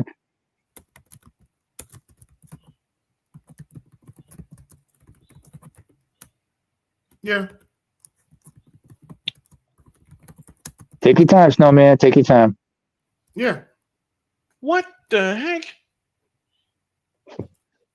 Hey. Uh-oh. It's not up here. That's why. Oh, technical problems. Excuse us. Yeah. No. That's Yeah, like he says. Hey, like he says, human technology don't get along.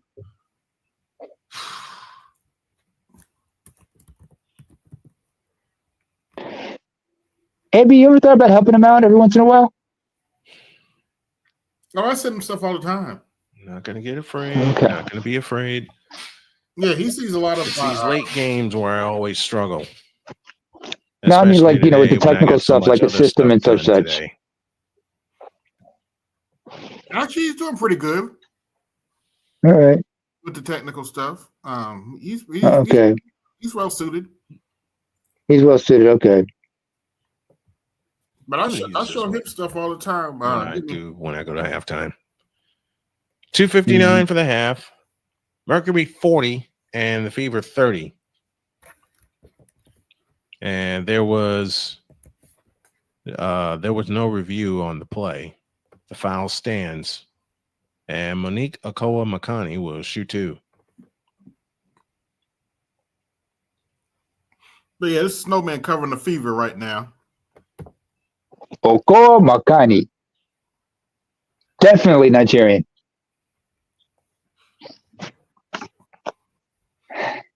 But yeah, I show him. I like the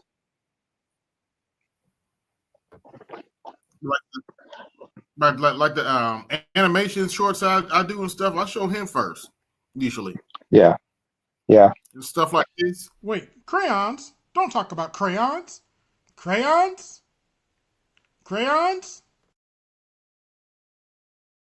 That's not exactly what I meant. Like sometimes he has some issues with his, with his setup and everything. That's what I mean. Like the technical aspects out of it, so he can just like everything's smooth sailing, so he knows where everything's where it needs to be. He said there's been a few times where he would just express his frustration while the computer is like uncooperative, whatnot. Yeah, the and realize, when you're wrong, Daddy. You're wrong, Daddy. You're wrong, Daddy. You're wrong, Daddy. I don't know about that. I don't know if that was the right one to use, man. But all right. No, that was the right one to use. But I show him that kind of BGS is not here. Yeah. I mean, does the Bright Earth ever talk about me as much as they talk shit about you? Have they ever mentioned me at any time? I don't know. Good question. Let's find out. I've been on the show a couple times. We were cordial. I guess they've mentioned you. Maybe. I don't know. It's not that. I don't recall ever doing anything bad. I've never been in their crosshairs or anything. I'm not scared of anything like that. I'm just like. The point in here is that when you do analysis, okay, you have to have a baseline for where you're going to start from, what you're going to project to, and where you came prior. Okay, you need to look at the trends of how voting patterns happen in the past. Okay, that's okay. Good. That's what people are looking at. And your side's still lost. Well, at least that's what political scientists look at. Okay, that Alan Lichtman used 100 years of data in order to determine the political outcome. He's only been wrong once. Yeah. Alan Lichtman's only been wrong once, but he's been right every single time up until 2024. Correct. Oh, I know who they're talking about. And actually, I got a little graphic. Yeah, he was right a lot of times, but he was wrong, or he's wrong this time. So that's why he can take a tall can of shut up juice. Hey, when you're wrong, you're wrong. So shut up. But they're not Also, wrong. Alan yeah. was usually right, but he was wrong about Kamala Harris. Get over it. Yeah. Also, it's not This is just. a historian too. Alan Lickman Pause is for a minute. Pause for a minute. Mm-hmm.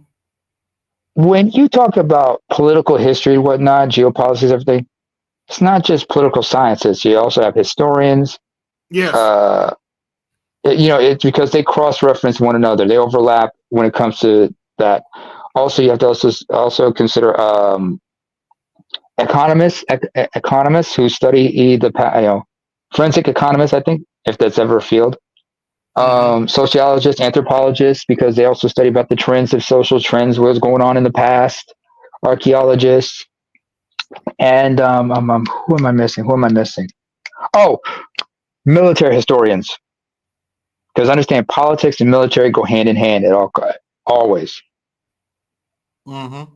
So everybody has to understand there are trends, but you also have certain moments that are unexplainable. One of those whatchamacall, one of those outlier situations. Like take 2016. It was an anti-establishment year. 2016, Trump portrayed himself as an anti-establishment, candidate, but the Democrats foisted onto their voting base an establishment candidate instead of letting Bernie in. And what happened?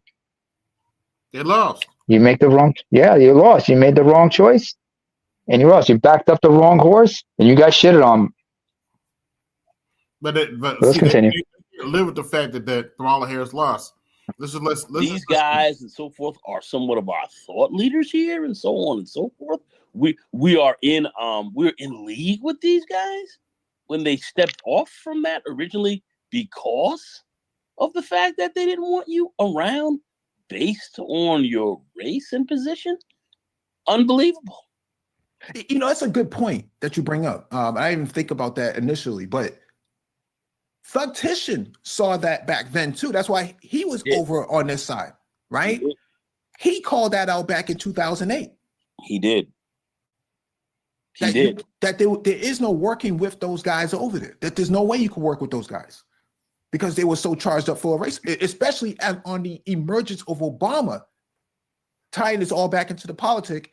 Because of the emergence of Obama, that is what separated black men from. So basically, what he's telling you, you have to kiss the Democrat Party's ass forever. A lot of those. Well, the way I hold on a second. Yeah. I remember I was hearing a clip and they said, it's only inevitable they're going to bring a white man after Obama. Who was going to follow? Wasn't going to be a woman. The pendulum had to swing. So you're going to have a Republican, a white man come back in, somebody who showed a strong base. And unfortunately, it was Trump. Yes. And Trump had the motivation to do it because, hey, racism is as American as apple pie. And Trump's main reason for running was to undo Obama's policies. He wanted to undo and destroy Obama's legacy, erase it, but he couldn't. But me personally, I have never been a part of those spaces, but I understand that other people come through different venues and whatnot and walks of life. But I'm just saying that the idea that you can vote Republican and live in Indiana and blame Democrats for all your problems is the crux of low information.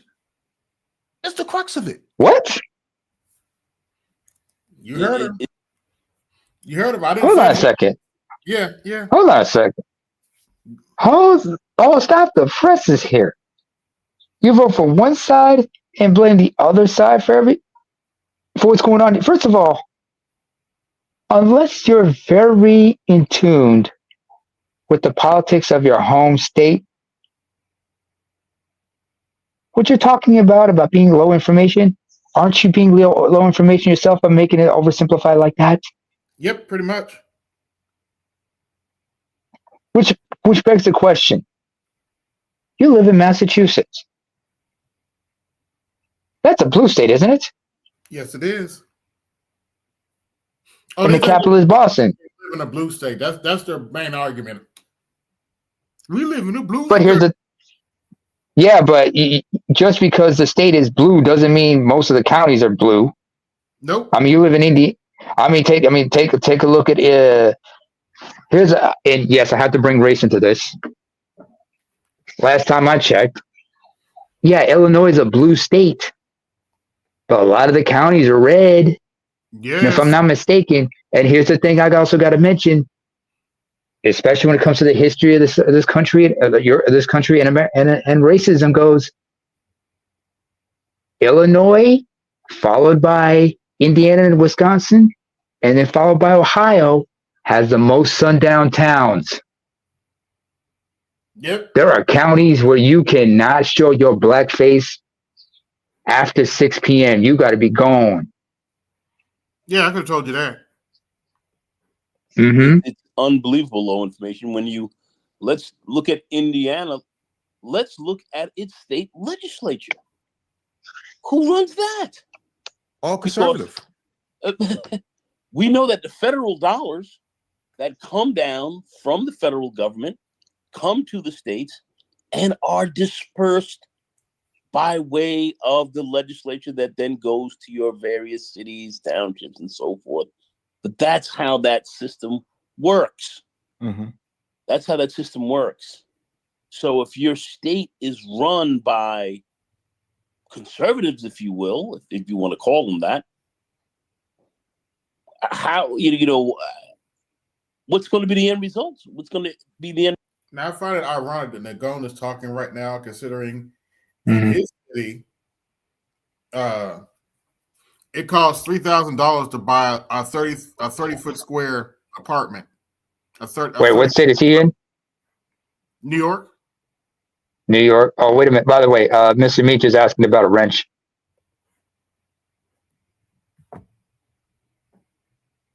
Hold on. Excuse us. I'll get to that. In a minute. Oh, and also, can you put up Big Mo's comment? Big Mo. All right.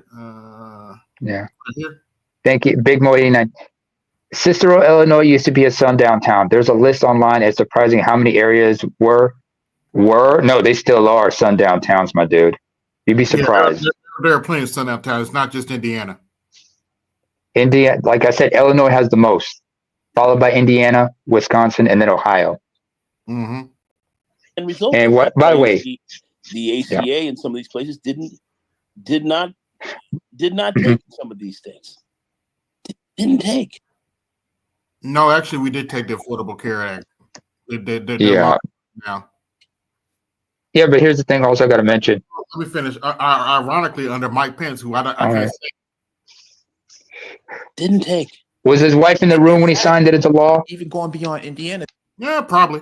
Think about who runs Ohio right now. Mike DeWine, I think that's his name. Yes.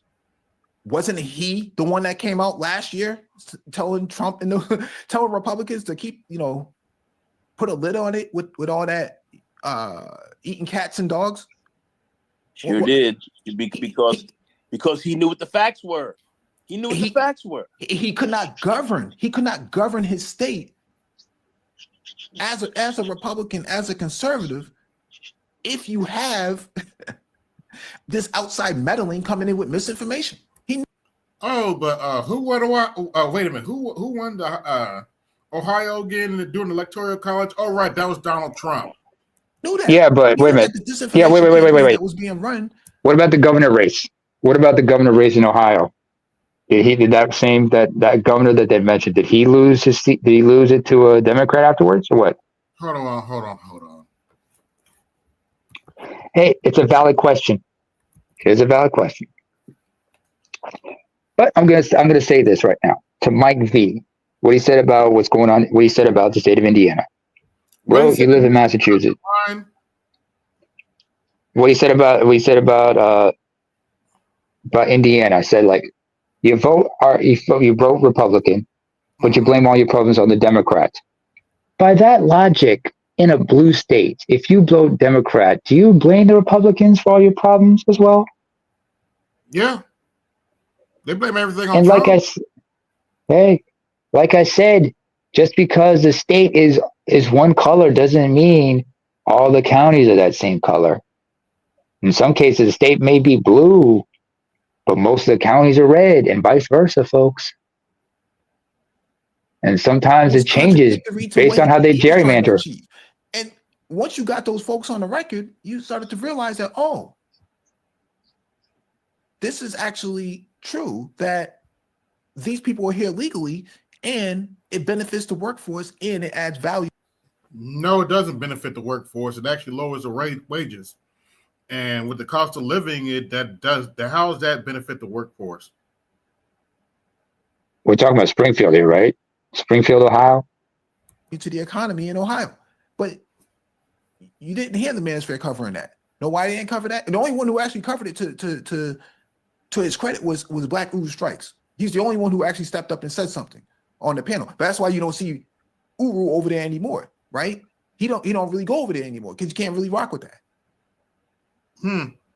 But old BGS was pushing that narrative really hard, right? Democrats, vote blue no matter who. You guys got it wrong. He was pushing all of this stuff. You did get it wrong, and you still butthurt about it. He was pushing a disinformation campaign against the Black Brain Trust, even though the Black Brain Trust was right. You got it wrong. Get over yourself. With the data. Okay. Now, who's the president right now? Oh, right.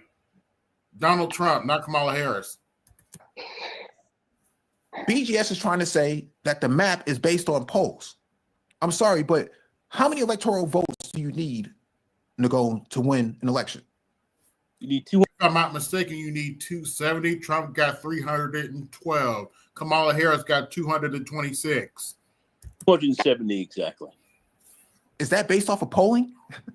That's not based off of polling whatsoever. That has nothing to do with polling, in fact. Oh, and who won the popular vote again?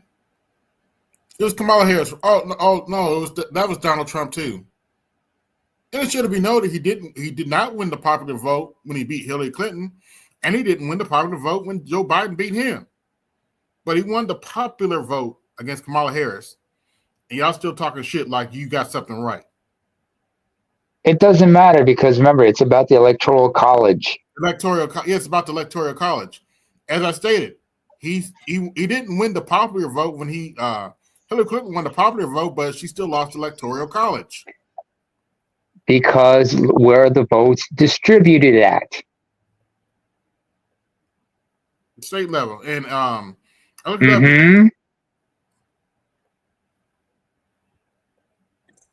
it's one of the strangest things I've heard all day.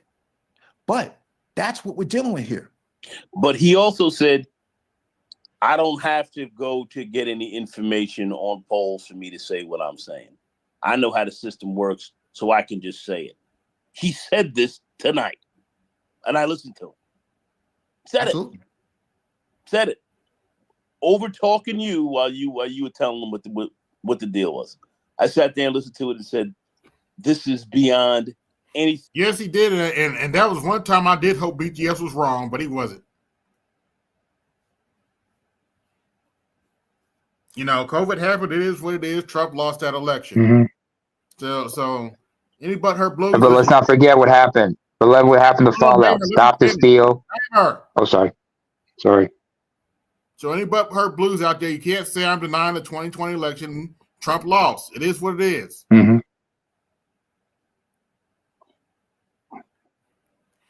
Yeah. Let's listen to this a little bit more. We're not going to deal with realistically. This is madness. This is a madman talk.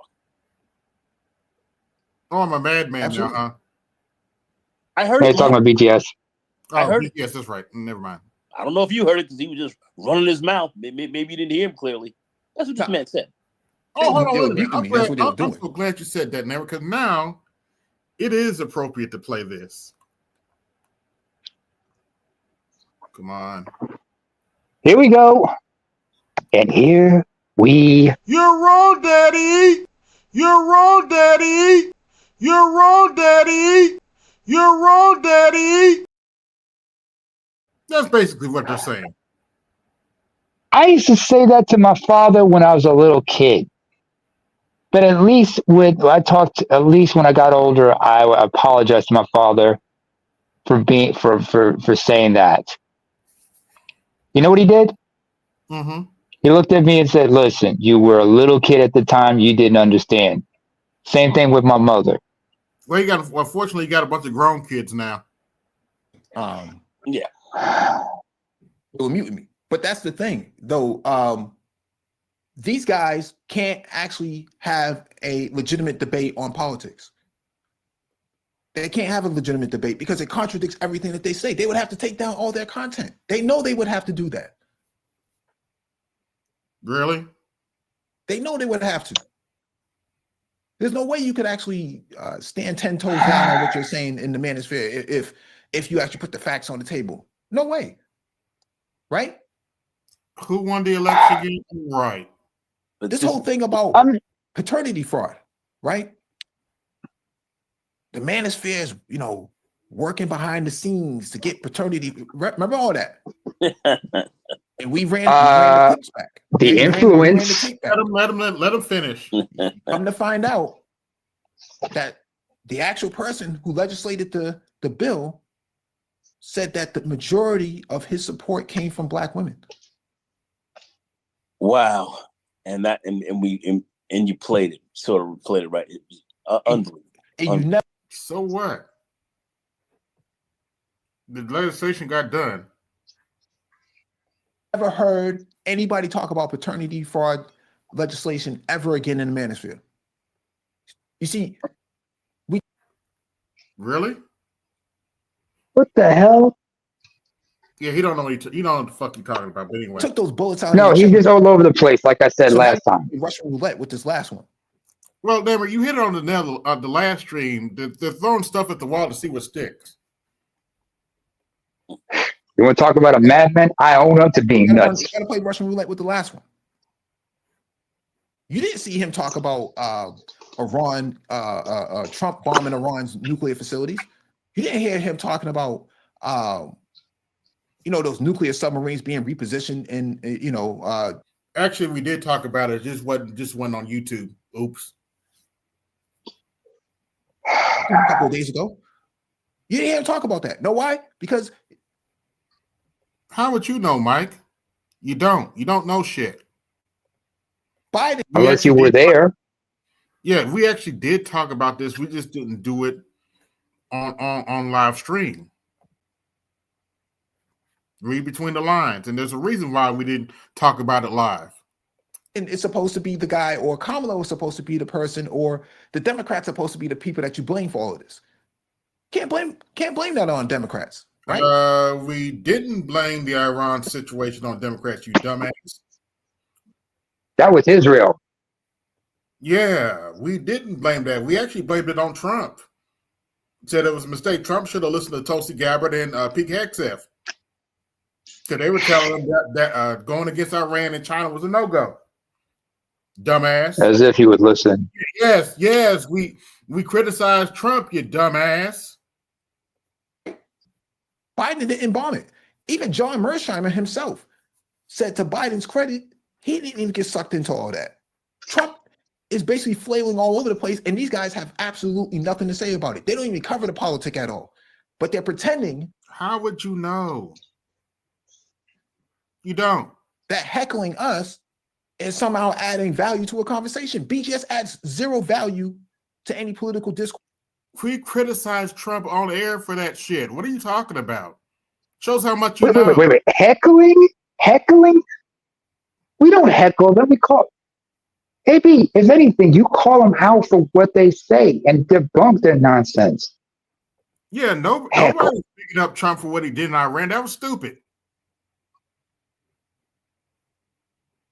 And we blame Trump for that. We didn't even talk about Democrats when we blame. That was Trump's fault. That was his. That he shouldn't have listened to the neocons that were in this administration. Of course. Let's not forget he got dragged in by Netanyahu. That's why you don't. Oh yeah, the warmonger. Netanyahu, the warmonger. Because remember, Netanyahu took the initiative and he was dragged along with it. Yes. See PhDs getting on his panel and backing him up on any of this. You're never going to see Dr. Tommy Curry come through the space. Dr. Tommy Curry is everywhere in the manosphere. I mean, everywhere in YouTube except the manosphere for a reason. Okay. Dr. Gerald Horne said the same thing last year. Yeah, he did. The manosphere is too messy. It's too messy to be around. Okay. Hold up. Tommy Curry,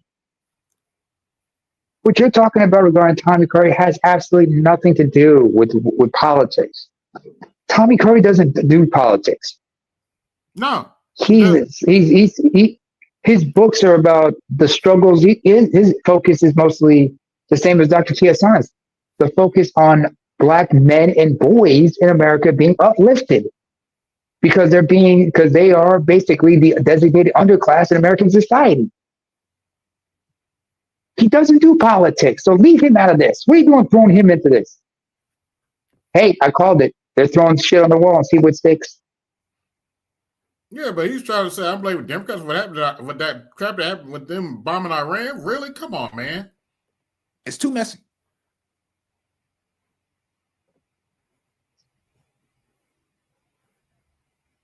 Instead of actually covering, and quiet as his kept, Dr. T still talks to Dr. Tommy Curry all the time because they PhDs. PhDs, colleagues, and they focus on the same thing. Yeah. Dr. T doesn't talk about politics. Dr. Ronald Neal, he does talk about politics because of where his primary field is. Oh, I forgot to mention when it comes to political science and everything, political philosophers as well. Because remember, political ideology has its base in philosophy. So philosophical PhDs. As BGS pointed out, he's too busy bleeding. But let's continue. the facts, he'd rather just, either ignore it or pretend like it never existed. Really? well, people are pushing a narrative here. They're pushing a narrative. When you go back and you look at, Deion Sanders was run by the gynocracy. You have to really look at what was really being, what these guys are really pushing. I mean, they said this, Mike, maybe 2 years ago, but this is what was said. The gynocracy, Deion, I don't know, Mike. I'm just saying it's when I listen to some of this, it's amazing. But they're pushing that narrative, and that's it. That's all they're trying to push. You come over and debunk that. Yeah, they're talking about when Deion left. What's his name? Jacksonville State to go to Colorado. Wait a second. Let me flip that logic. Okay. Or that rationale. If Deion is run by the gynocracy, then was it the manosphere who convinced Travis Hunter to marry that stripper?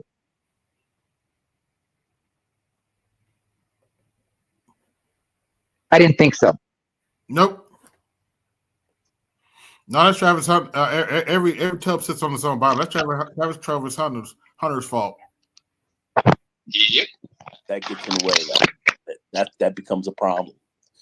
That becomes a problem. Credibility, it becomes a problem. So you have to be looked upon as someone, or you have to be somehow, for lack of a better word, debunked from their perspective for them to keep going. You have to become somehow illegitimate.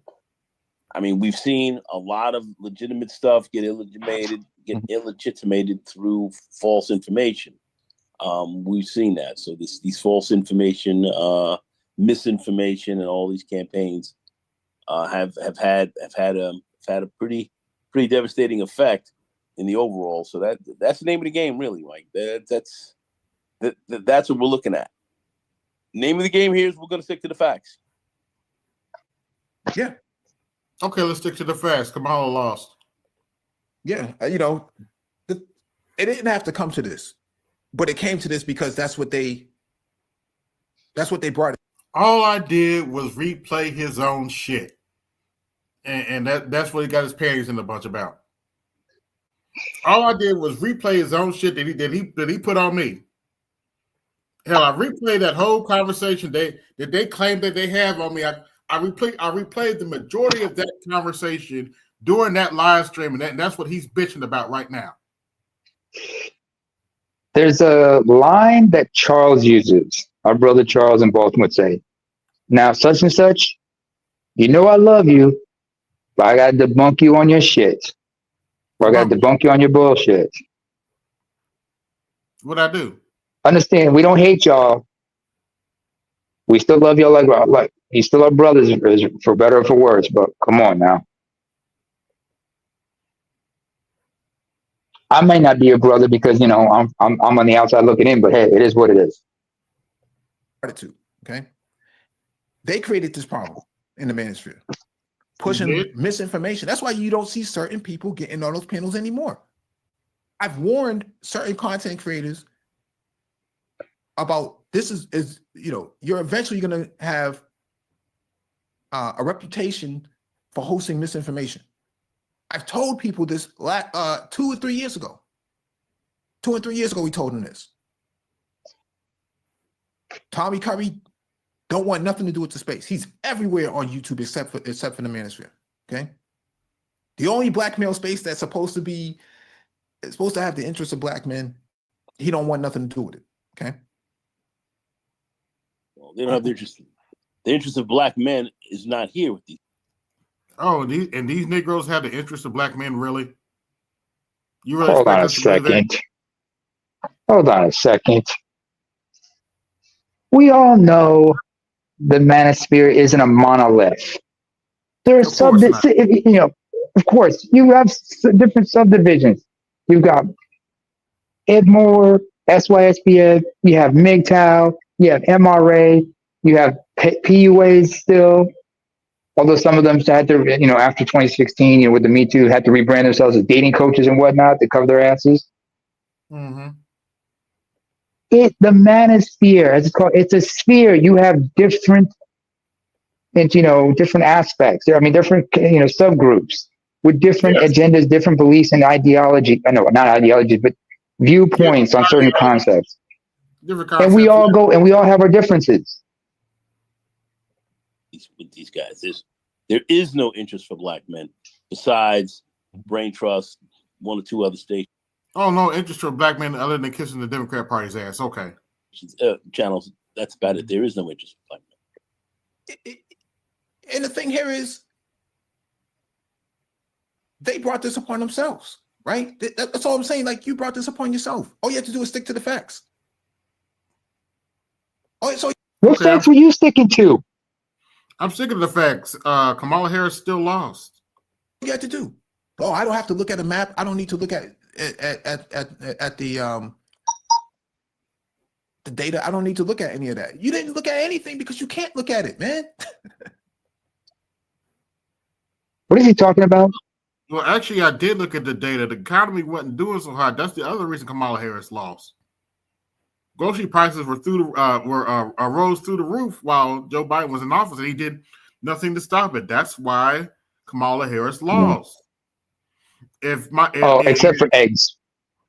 Except for eggs. That was because apparently, since 2019, 2020, they noticed that you saw, bird flu in certain states. Yeah. But now there's a ripple effect the price of eggs. But yeah, egg shortages will continue. He does not need to look at that. He said this. Yeah, that's what I'm saying. I never said I didn't look at the data. You said that. You're making shit up now. I listened to it and said I can't believe what I'm hearing. I mean I've heard so much craziness. It just keeps going. But he said this. What do you say to that? They're saying that as if I didn't bring up data when I was on that stream 2 years ago, which I did. They just try to dance around it. What in the old types of blue hell? Listen, I've watched him enough times. Okay. Like, I already understand, like here's the thing. I don't expect AB Media to be a political scientist. I don't expect that from him. But like MOT said in that stream 2 years ago to him, I want you to participate in the system so you get something out of it. This guy runs back. Hold on. Let him finish this. And does a stream tonight. It says basically vote blue no matter who. That's what you took from the conversation that we had with you? Really? That's the best that you can get out of the conversation is heckling? You're 40 plus years old. Yeah, and I've been voting for over 20 years, mostly for Democrats, till I figured out they weren't giving me shit. I voted ever since I was 18 years old. The fuck you got to say about my voting record, motherfucker? You ain't got shit to say about it. I set out 1 year and you bitching about that. Fuck you. Would you match your voting record with theirs? Listen, we got guys in the manosphere who are half his age and have more maturity than he does. I hope he ain't talking about Hammer, because ain't nothing mature about that boy. Leave that fool out of this. So what does that say about the rest of the space? That there's a problem. And I would have to classify it as political autism. Okay. Political autism. Y'all want to talk. I think that there are a lot of guys in this space who are political autism. Autism? Yes. Yes, they're making fun of mental people with actual mental problems now. Autistic. Okay. On the spectrum of having difficulty interpreting. I mean, go back and listen to that stream that we did on the open chat when we had AB Media up there. Very basic questions were being asked of him, and he kept saying, "Can you repeat the question?" What the fuck don't you understand about that, right? No, boy. And so now they just lying, but they, right. And I don't want to beat him down. I'm just making a point that the way these guys look at politics is it's almost like May was on the panel the other day with them. Right? Told you. See? And they kicked her off the panel. AB Media kicked her Oh, off here we the go. panel because she was breaking it down in his face and he couldn't handle it. Once she No, that's not the reason I kicked her off the panel. Dumbass. But anyway. Started going in on Republicans, kicked her off the panel. That's not the reason I kicked her off the panel. Dropped her from the panel. Okay. Yeah, but yet they want to call you're Democrat shield. You're a shield. You guys are. But that's the thing, though, Nagon. A shield is somebody who votes based on the size of a man's testicles. That was a figure of speech, you dumbass. They know, but they're just being dishonest about it. Let me finish. I said Trump had a pair of balls because he stands up for what he believes in. He doesn't cower like the Democrat Party does. Whenever it comes to what they claim they stand for, he doesn't cower in the corner like the Democrat Party does. He doesn't run out of run away from their own state like the Democrat Party did in Texas. It was a figure of speech, you dumb fuck. That's amazing. It's amazing that you can sit up here and say something like, "Oh, you guys are just shills. You guys are paid operatives." We're the paid operatives. You're juggling the president's testicles as a winning. Wait a minute! Don't talk about you and Joe Biden like that, bro. Strategy. You and Nagon need to shut up. But don't talk about what you did with Joe Biden like that. Universal health care. His main stake in politics, right, was universal health care. But he voted for a man, like you said, Namer. They're just trying to find shit to stick. Who's tearing apart Medicaid and Medicare right now as we speak, and closing all these clinics, right? Because they don't get any. They're reaching for straw. They're clutching for straw. All these dialysis centers and whatnot. Fresenius Care, one of the largest dialysis networks in the country. And that has a big effect. I told you they're trying to come after my health now. On black men. You got Dr. Phoenix here, Doc Phoenix, He's spoken about this openly many times with his health chats, and spoken on these issues. This is going to directly affect us. It will affect the Black community, Black men, very, very hard. Even people like AB Media, and this is what they are actually voting against. And how do you make it? How do you make any sense out of that? How do you really make any sense out of that? How do you make any sense out of that? And then people look at us and say, "Hey, stop picking on this guy, doing whatever." What? Yeah. These are life and death issues that are affecting our community directly. These guys are going right for you, and you're supporting that? Yeah, Doc, what do you say, Doc? It's worse than that. Doc Phoenix knows the deal. He's sitting there. He's balls deep in this shit.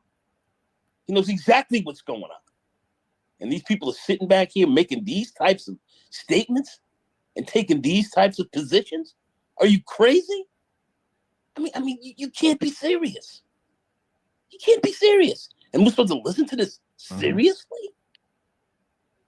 This is unreal. This is unreal. Yeah, it's unreal to listen to these delusional fucks, but This is unreal. Shonda H, another health professional in here. People who have knowledge who are dealing with this directly. This is life and death. That's what it is. And these are the kind of decisions these people are making these crazy statements, going against your own interests. Like I said, don't talk about Black people voting for the Democrat Party for 60 years, Nagone. That's going against your own interests. And the state of the community proves that. Most people will vote for security over change. Yep. Because change brings chaos. Yes, it does, unfortunately. You can mention that's what people don't want to admit. Talking about doing that if you feel like it. I'm not going to mention that. This is let you speak about that, but this has to be looked at, and this is not a game. This is not a game. This is not a game. All right, and it will probably kill people like him later on down the line. It'll kill him at some point in time if he doesn't get the proper. Yeah, they went there. They actually went there. The fuck is he talking about? Like it's gonna kill you, this, kill you. Get the I mean look. Like I said, they was trying to use my health against me. This ain't the first time they've done this either. I've just been quiet about it. But I'm just I personally have dealt with shit like this before. Some people use my mental health issues against me. Yeah. Which is why I don't talk to a lot of people. There are people I cannot have conversations with because I'm misunderstood and yeah. There's panels I don't take part in anymore because one reason or another.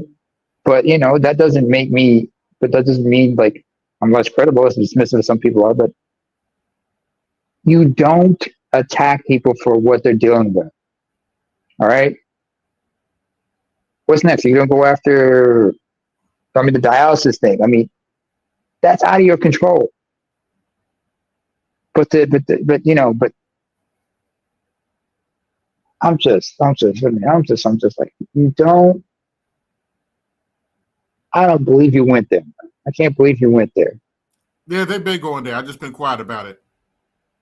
Class act. Yeah, that's a class act right there. That's a class act. Class act. Can you read that for me? I'm just glad I got universal health care here. But anyway. Yeah, can you read that for me, please? Oh, hang on. Let me read that. Thank you, Brian McMurray. You said, you could say that life and death decisions are made at the political level about any party in power. How have any of them positively affected Black men / boys since the civil rights movement? Good question. Good question. Well, I would say not in the most positive way. For the most part, 94, for example. How many people remember the events that led up to the Watts riots of 92 with Rodney King's beating and everything, and people were trying to downplay police brutality in America until they saw it on a camcorder. Yep. On the nights on LA News. Yeah. And then the four white cops were found not guilty for police brutality. Well, besides the fact that it's a possible. I shouldn't say besides the fact, but besides the possibility of it potentially killing him, it's the vested interest in the community itself. Like, how is it possible that you vote for a party that votes against all of your interests, and you sit on the panel and you heckle everybody? Can I quote Spinoza, please? Hold on, wait a minute. Let me address that. I'm sorry, but promoting abortion is not my interest.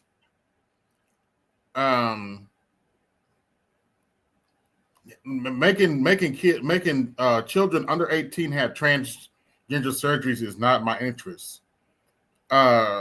Feminism is not my interest, Mike. Sure, universal health care, I do agree with that. But what that party is on now is not my interest. Get over it. I'm not voting for that shit. Else. And nobody in the manosphere says anything except for the Black Brain Trust. Nobody questions the legitimacy of this. I mean, right now they're in there talking about Stacey Abrams. You have to. And we called out Stacey Abrams because she was not entitled to the black male vote. Yeah, and she had nothing. She didn't have anything for black men. Nope, and she trying to run for governor again. Good luck. I understand something about Stacey Abrams. Okay, Georgia is a heavy conservative state.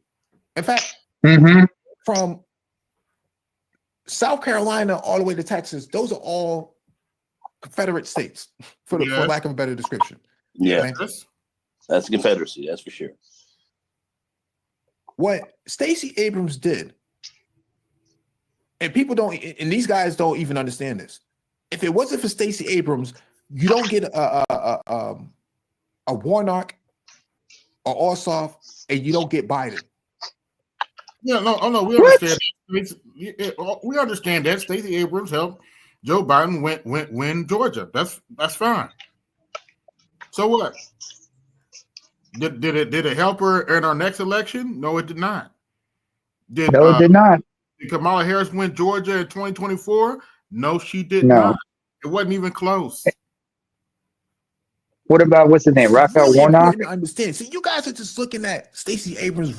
And to Raphael Warnock's credit, he won against who did he run against? What was that dude's name? Herschel Walker. Herschel Walker. I mean, first of all, Herschel Walker, who is from Georgia, but what the hell would they think?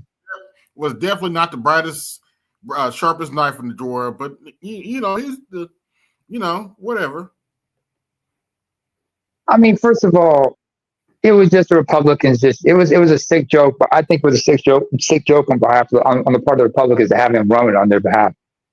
Yeah. Because I mean, when you think about it, first of all, by his own admission, he has multiple personality. Herschel Walker actually has multiple personality, as well as, given his career in football, he might have CT. Even though a lot of people are joking, mocking him about CT, that's not really funny to talk about. Yeah, he also but you flaunting a badge and talking about you have a dreams about werewolves or and what's going nowhere. I'm like, what's wrong with this motherfucker? But hit the y'all like, share, subscribe. I got 22 watching. Hit the Cash App, support the show. Hit the Super Chat, support the show. Running for governor, you're not looking at how many people she registers to vote. You're not looking at how many people she was able to get on. She registered all those people to vote, and they barely came out for Kamala Harris in 2024. What's your point? On board, who was not on board, she helped flip Georgia. That was unheard of. Yeah, she did help flip Georgia, but it didn't last. Unheard of. That was unheard of. Okay. In fact, so what? Good for her. She flipped Georgia that 1 year. How come she couldn't reproduce it? Georgia is what led to the blue wall for Biden. Without all that heavy, and they lost that blue wall. And from Biden's own staff, they would have lost that blue wall if Biden had stayed in the race in 2024. The lifting that she did back then to galvanize the base, you don't get a Biden in 2020. That's what I'm saying. Like, if you don't look at a map and I didn't want a Biden in 2020. Have you ever you ever figured it out yet? I was going for Bernie Sanders, but you fucked him over again. I wasn't trying to elect Biden in 2020. You don't understand who the players on the ground are and who Oh, I don't? Okay. Oh, we more than do. Mike, we more than do. And what wards were being flipped at the We time. just know the bullshit as They're well. not having a conversation of substance. And so, to your point, as he said earlier when I was on the panel, that he doesn't need to look at maps, he doesn't need to look at data. If you're not looking at maps, you're not looking at data. What the fuck are you looking at, man? Unreal. It's unreal. What the fuck are you looking at? You can't make these kind of statements. The grass restaurant. We did look at maps and look at data. They're just trying to be funny right now. They talking to their audience like we never looked at that shit. What would that little boy? What's that little boy in the backseat would say? AB, now's a good time to bring out that little boy who'll be singing. Oh, bullshit! A bullshit! A bullshit! Mm-hmm. Unreal. To me, it's like, what the fuck are you looking at?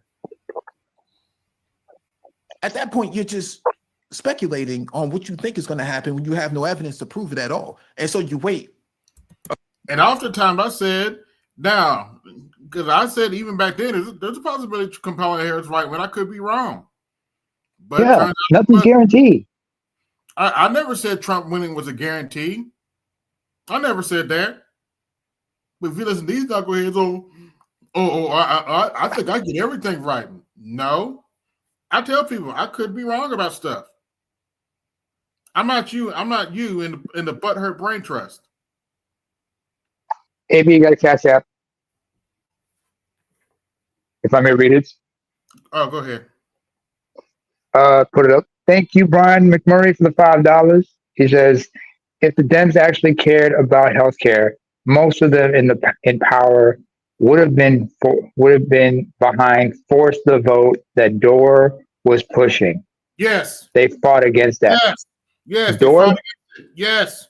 Say that again. Read that again. If the Dems actually cared about healthcare, most of them in power would have been behind force the vote that Dore was pushing. They fought against it. Refresh my memory here. Who is Dore? Jimmy Dore. The comedian. The comedian, Jimmy Dore. Oh, the comedian Jimmy Dore. Yes. Yes, that's one of the reasons I don't have much respect for the Democrat Party because because they had the numbers, they had the House, they had the Senate, and they crushed forced to vote. They neutered Build Back Better, but they still expect me to come kiss their ass. Go fuck yourself. First of all, Democrats, you cannot win an election by operating as if you're Republican light. These guys don't have a. Hold on, man. Yeah, and that's what Mike is not going to tell you. I did give the Democrats a chance when Joe Biden was in office, but they didn't do anything, and they neutered their own damn bills. Now, sure, I didn't them to pass everything, but they neutered their own damn bills to the point it wasn't effective. But I'm supposed to just go give my vote to them again? No, kick rocks. There is no vote loyalty. So something does happen, and then you say, "Oh, well, these guys came out after the fact, after we came out and had predicted it." What the fuck are you talking about, man? You couldn't predict something without data. How is it possible you wrote a graduate's program's dissertation or a dissertation for a graduate's program? Right? That's what he said. He wrote a he wrote a dissertation for his daughter. So what? That's really none of your fucking business. Yeah. But, basically, what he's doing right now, he's saying, "You're wrong, Daddy. You're wrong, Daddy. You're wrong, Daddy. You're wrong, Daddy." I need to channel my forebears here for a minute, AB, to sum up what this boy is doing. I tell you, my brother, what he is doing here is what we call Garbage in, garbage out. If you understand what I mean by garbage in, garbage out. Tell you one iota about the data and what the maps were doing. See, everybody was looking at the maps. Like he pulled up, you and MOT stream. I'm saying AB Media did this. He pulled up you. Oh, let's just go on and pull up what he's talking exactly what he's talking about. I think I still have it. Yep. This is what he's talking about. This is the so-called map that they analyzed that they thought that this was their prediction for the 2024 election. This was a prediction, not an assessment. Not an assessment. They claimed that Kamala Harris was going to get 325, and Trump was only going to get about, I think it's like 213. A little blurry, but still. This was their big ass. This was their big prediction. Now, you go look at the electoral map that actually happened. Yeah, it don't look anything like this. Well, maybe except for the West Coast and. Well, the West Coast is a given. Yeah, the West Coast. Certain states, certain states are a given. Texas, that's always going to be red. Florida's going to be red. California's going to be blue. Oregon, Washington going to be blue. New York is definitely going to be blue. Yeah, and there was a question about that for a minute because while they were counting up the numbers, I was looking at New Jersey, New York, and I called Louis. I was like, man, what's taking so long for them to come in? I know it's going to be blue. It took them forever for that thing to get blue, and it turns out that a lot of the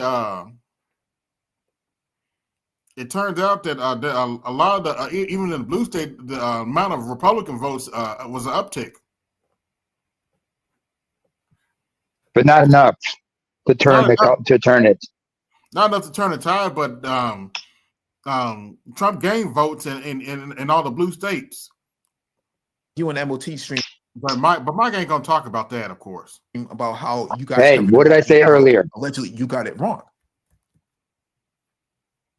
AB, what did I say earlier? Just because one state is one particular color does not mean most or all the counties in that state are going to be the same color. Yeah, but here's what nobody want to talk about. Obama won Indiana his first time around, and we're a dark red state. Yeah. Hey, certain states are swing vote states as well. Yeah, we're a dark red state, and I can tell you, the white people there were more excited for Obama than the black people were. Because I went to his rallies, and actually, I've actually met David Plouffe, one of his campaign managers, and I made phone calls for him when he was primary against Hillary Clinton. Okay, wait a minute.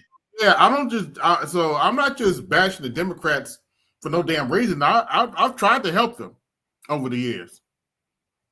You volunteered? Okay, all right. I volunteered for the Democrats, so Mike ain't got shit on me. Anyway. Well, actually, yeah, go back and watch that. Right? I just don't talk to these knuckleheads about it because it's none of their damn business. You're leveraging historic information at the time. It's not a poll, okay? Electoral maps are not polls. It's a fucking map. No shit, Sherlock. Electoral maps are based on whoever was in that state that voted for whoever. Of electoral votes that you look at in order to determine what the outcome is going to be. Okay? And I'll say this about Kamala Harris. If the map stayed the same for Biden, well, it didn't stay the same. Get over it. Kamala, that it did for Biden, she would have won. Okay? That's the only announcement. Yeah, if the map stayed the same. That's not always a guarantee. That you have to work with is the map. Trump. Well, based on that logic, if if Obama's map stayed the same as when Hillary ran, Hillary would have won. But that didn't happen, did it? If the maps, the 2016 map stayed the same, Trump would have won in 2020. But that didn't happen, did it? Nope. You're trying to predict the unpredictable. Some of us call it right, some of us call it wrong. 7 out of 8 midterm candidates, and they lost. Okay? That's what they were looking at. It's the map. He's telling you, and you've heard this, that he doesn't need to look at a map. If you're not looking at the map, you're not looking at the data, what the flying fuck are you looking at, nigga? What are you talking about? Damn, no. Why is he repeating this? Why is he repeating this time after time after time? Oh wait, I already knew. He's got to throw it back. Stop. What did I tell you? You had it right the first time. They're throwing shit at the wall to see what sticks. Yeah, but I didn't think they would try to throw that shit back to make sure to make it stick again. You had it right the first time. They're throwing shit at the wall, see what sticks. Yeah. But what I'm saying also now is, what I'm also saying is, I get it. They're throwing it at the wall again, and it's still not sticking. Yeah. I'm like, why are you repeating the same facts, man? What the hell? They were doing had to make sense. What is it that I say? Who's going to let the truth get in the way of a convincing narrative? Yeah, that's what your problem is, Namer. You're using logic right now, and they're not. Anyway. Yeah, true.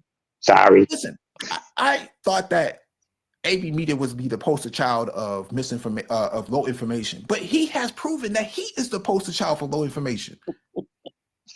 You remember that time on the Black Brain Trust when there was this guy who, I forget his name now. He said, I don't need water to make plants grow.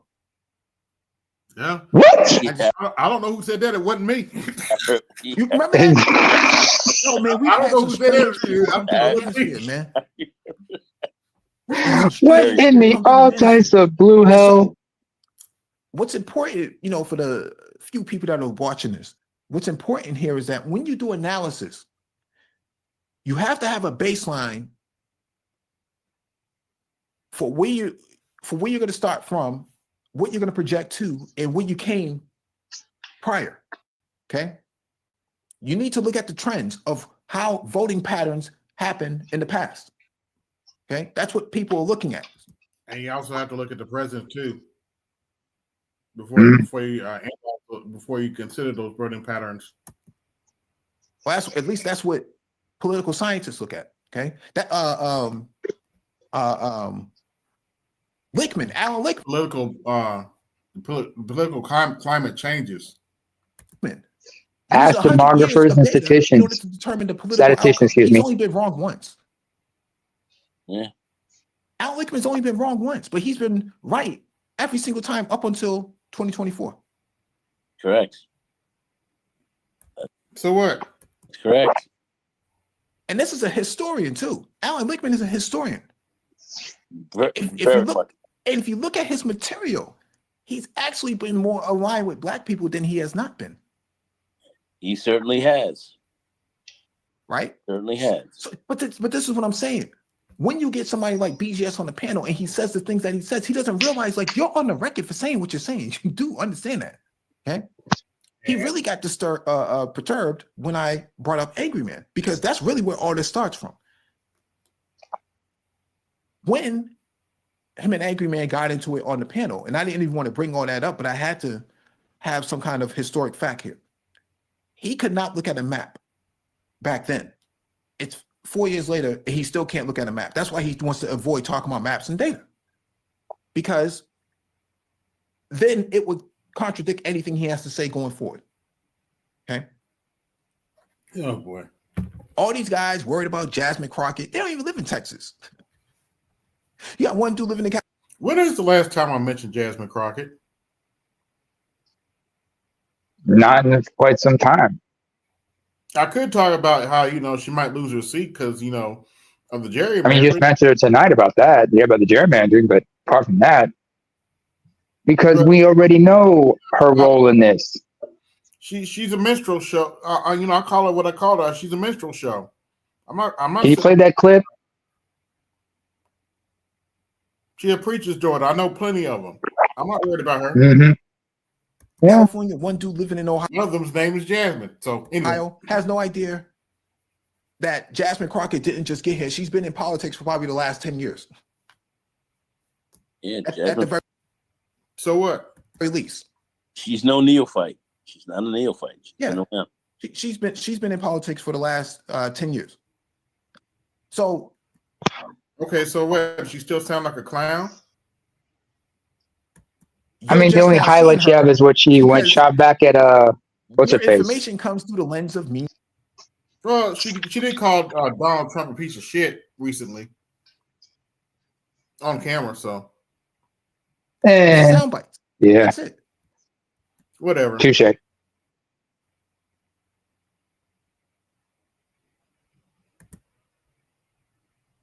that's how I feel about Joe Biden. So whatever.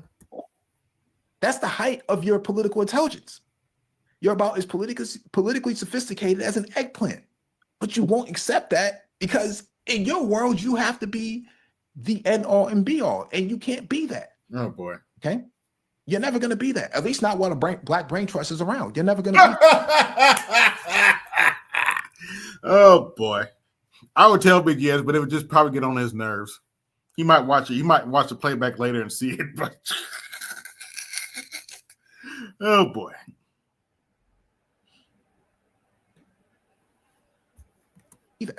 We will always correct the record. Okay, we will always challenge you on those positions. Oh boy.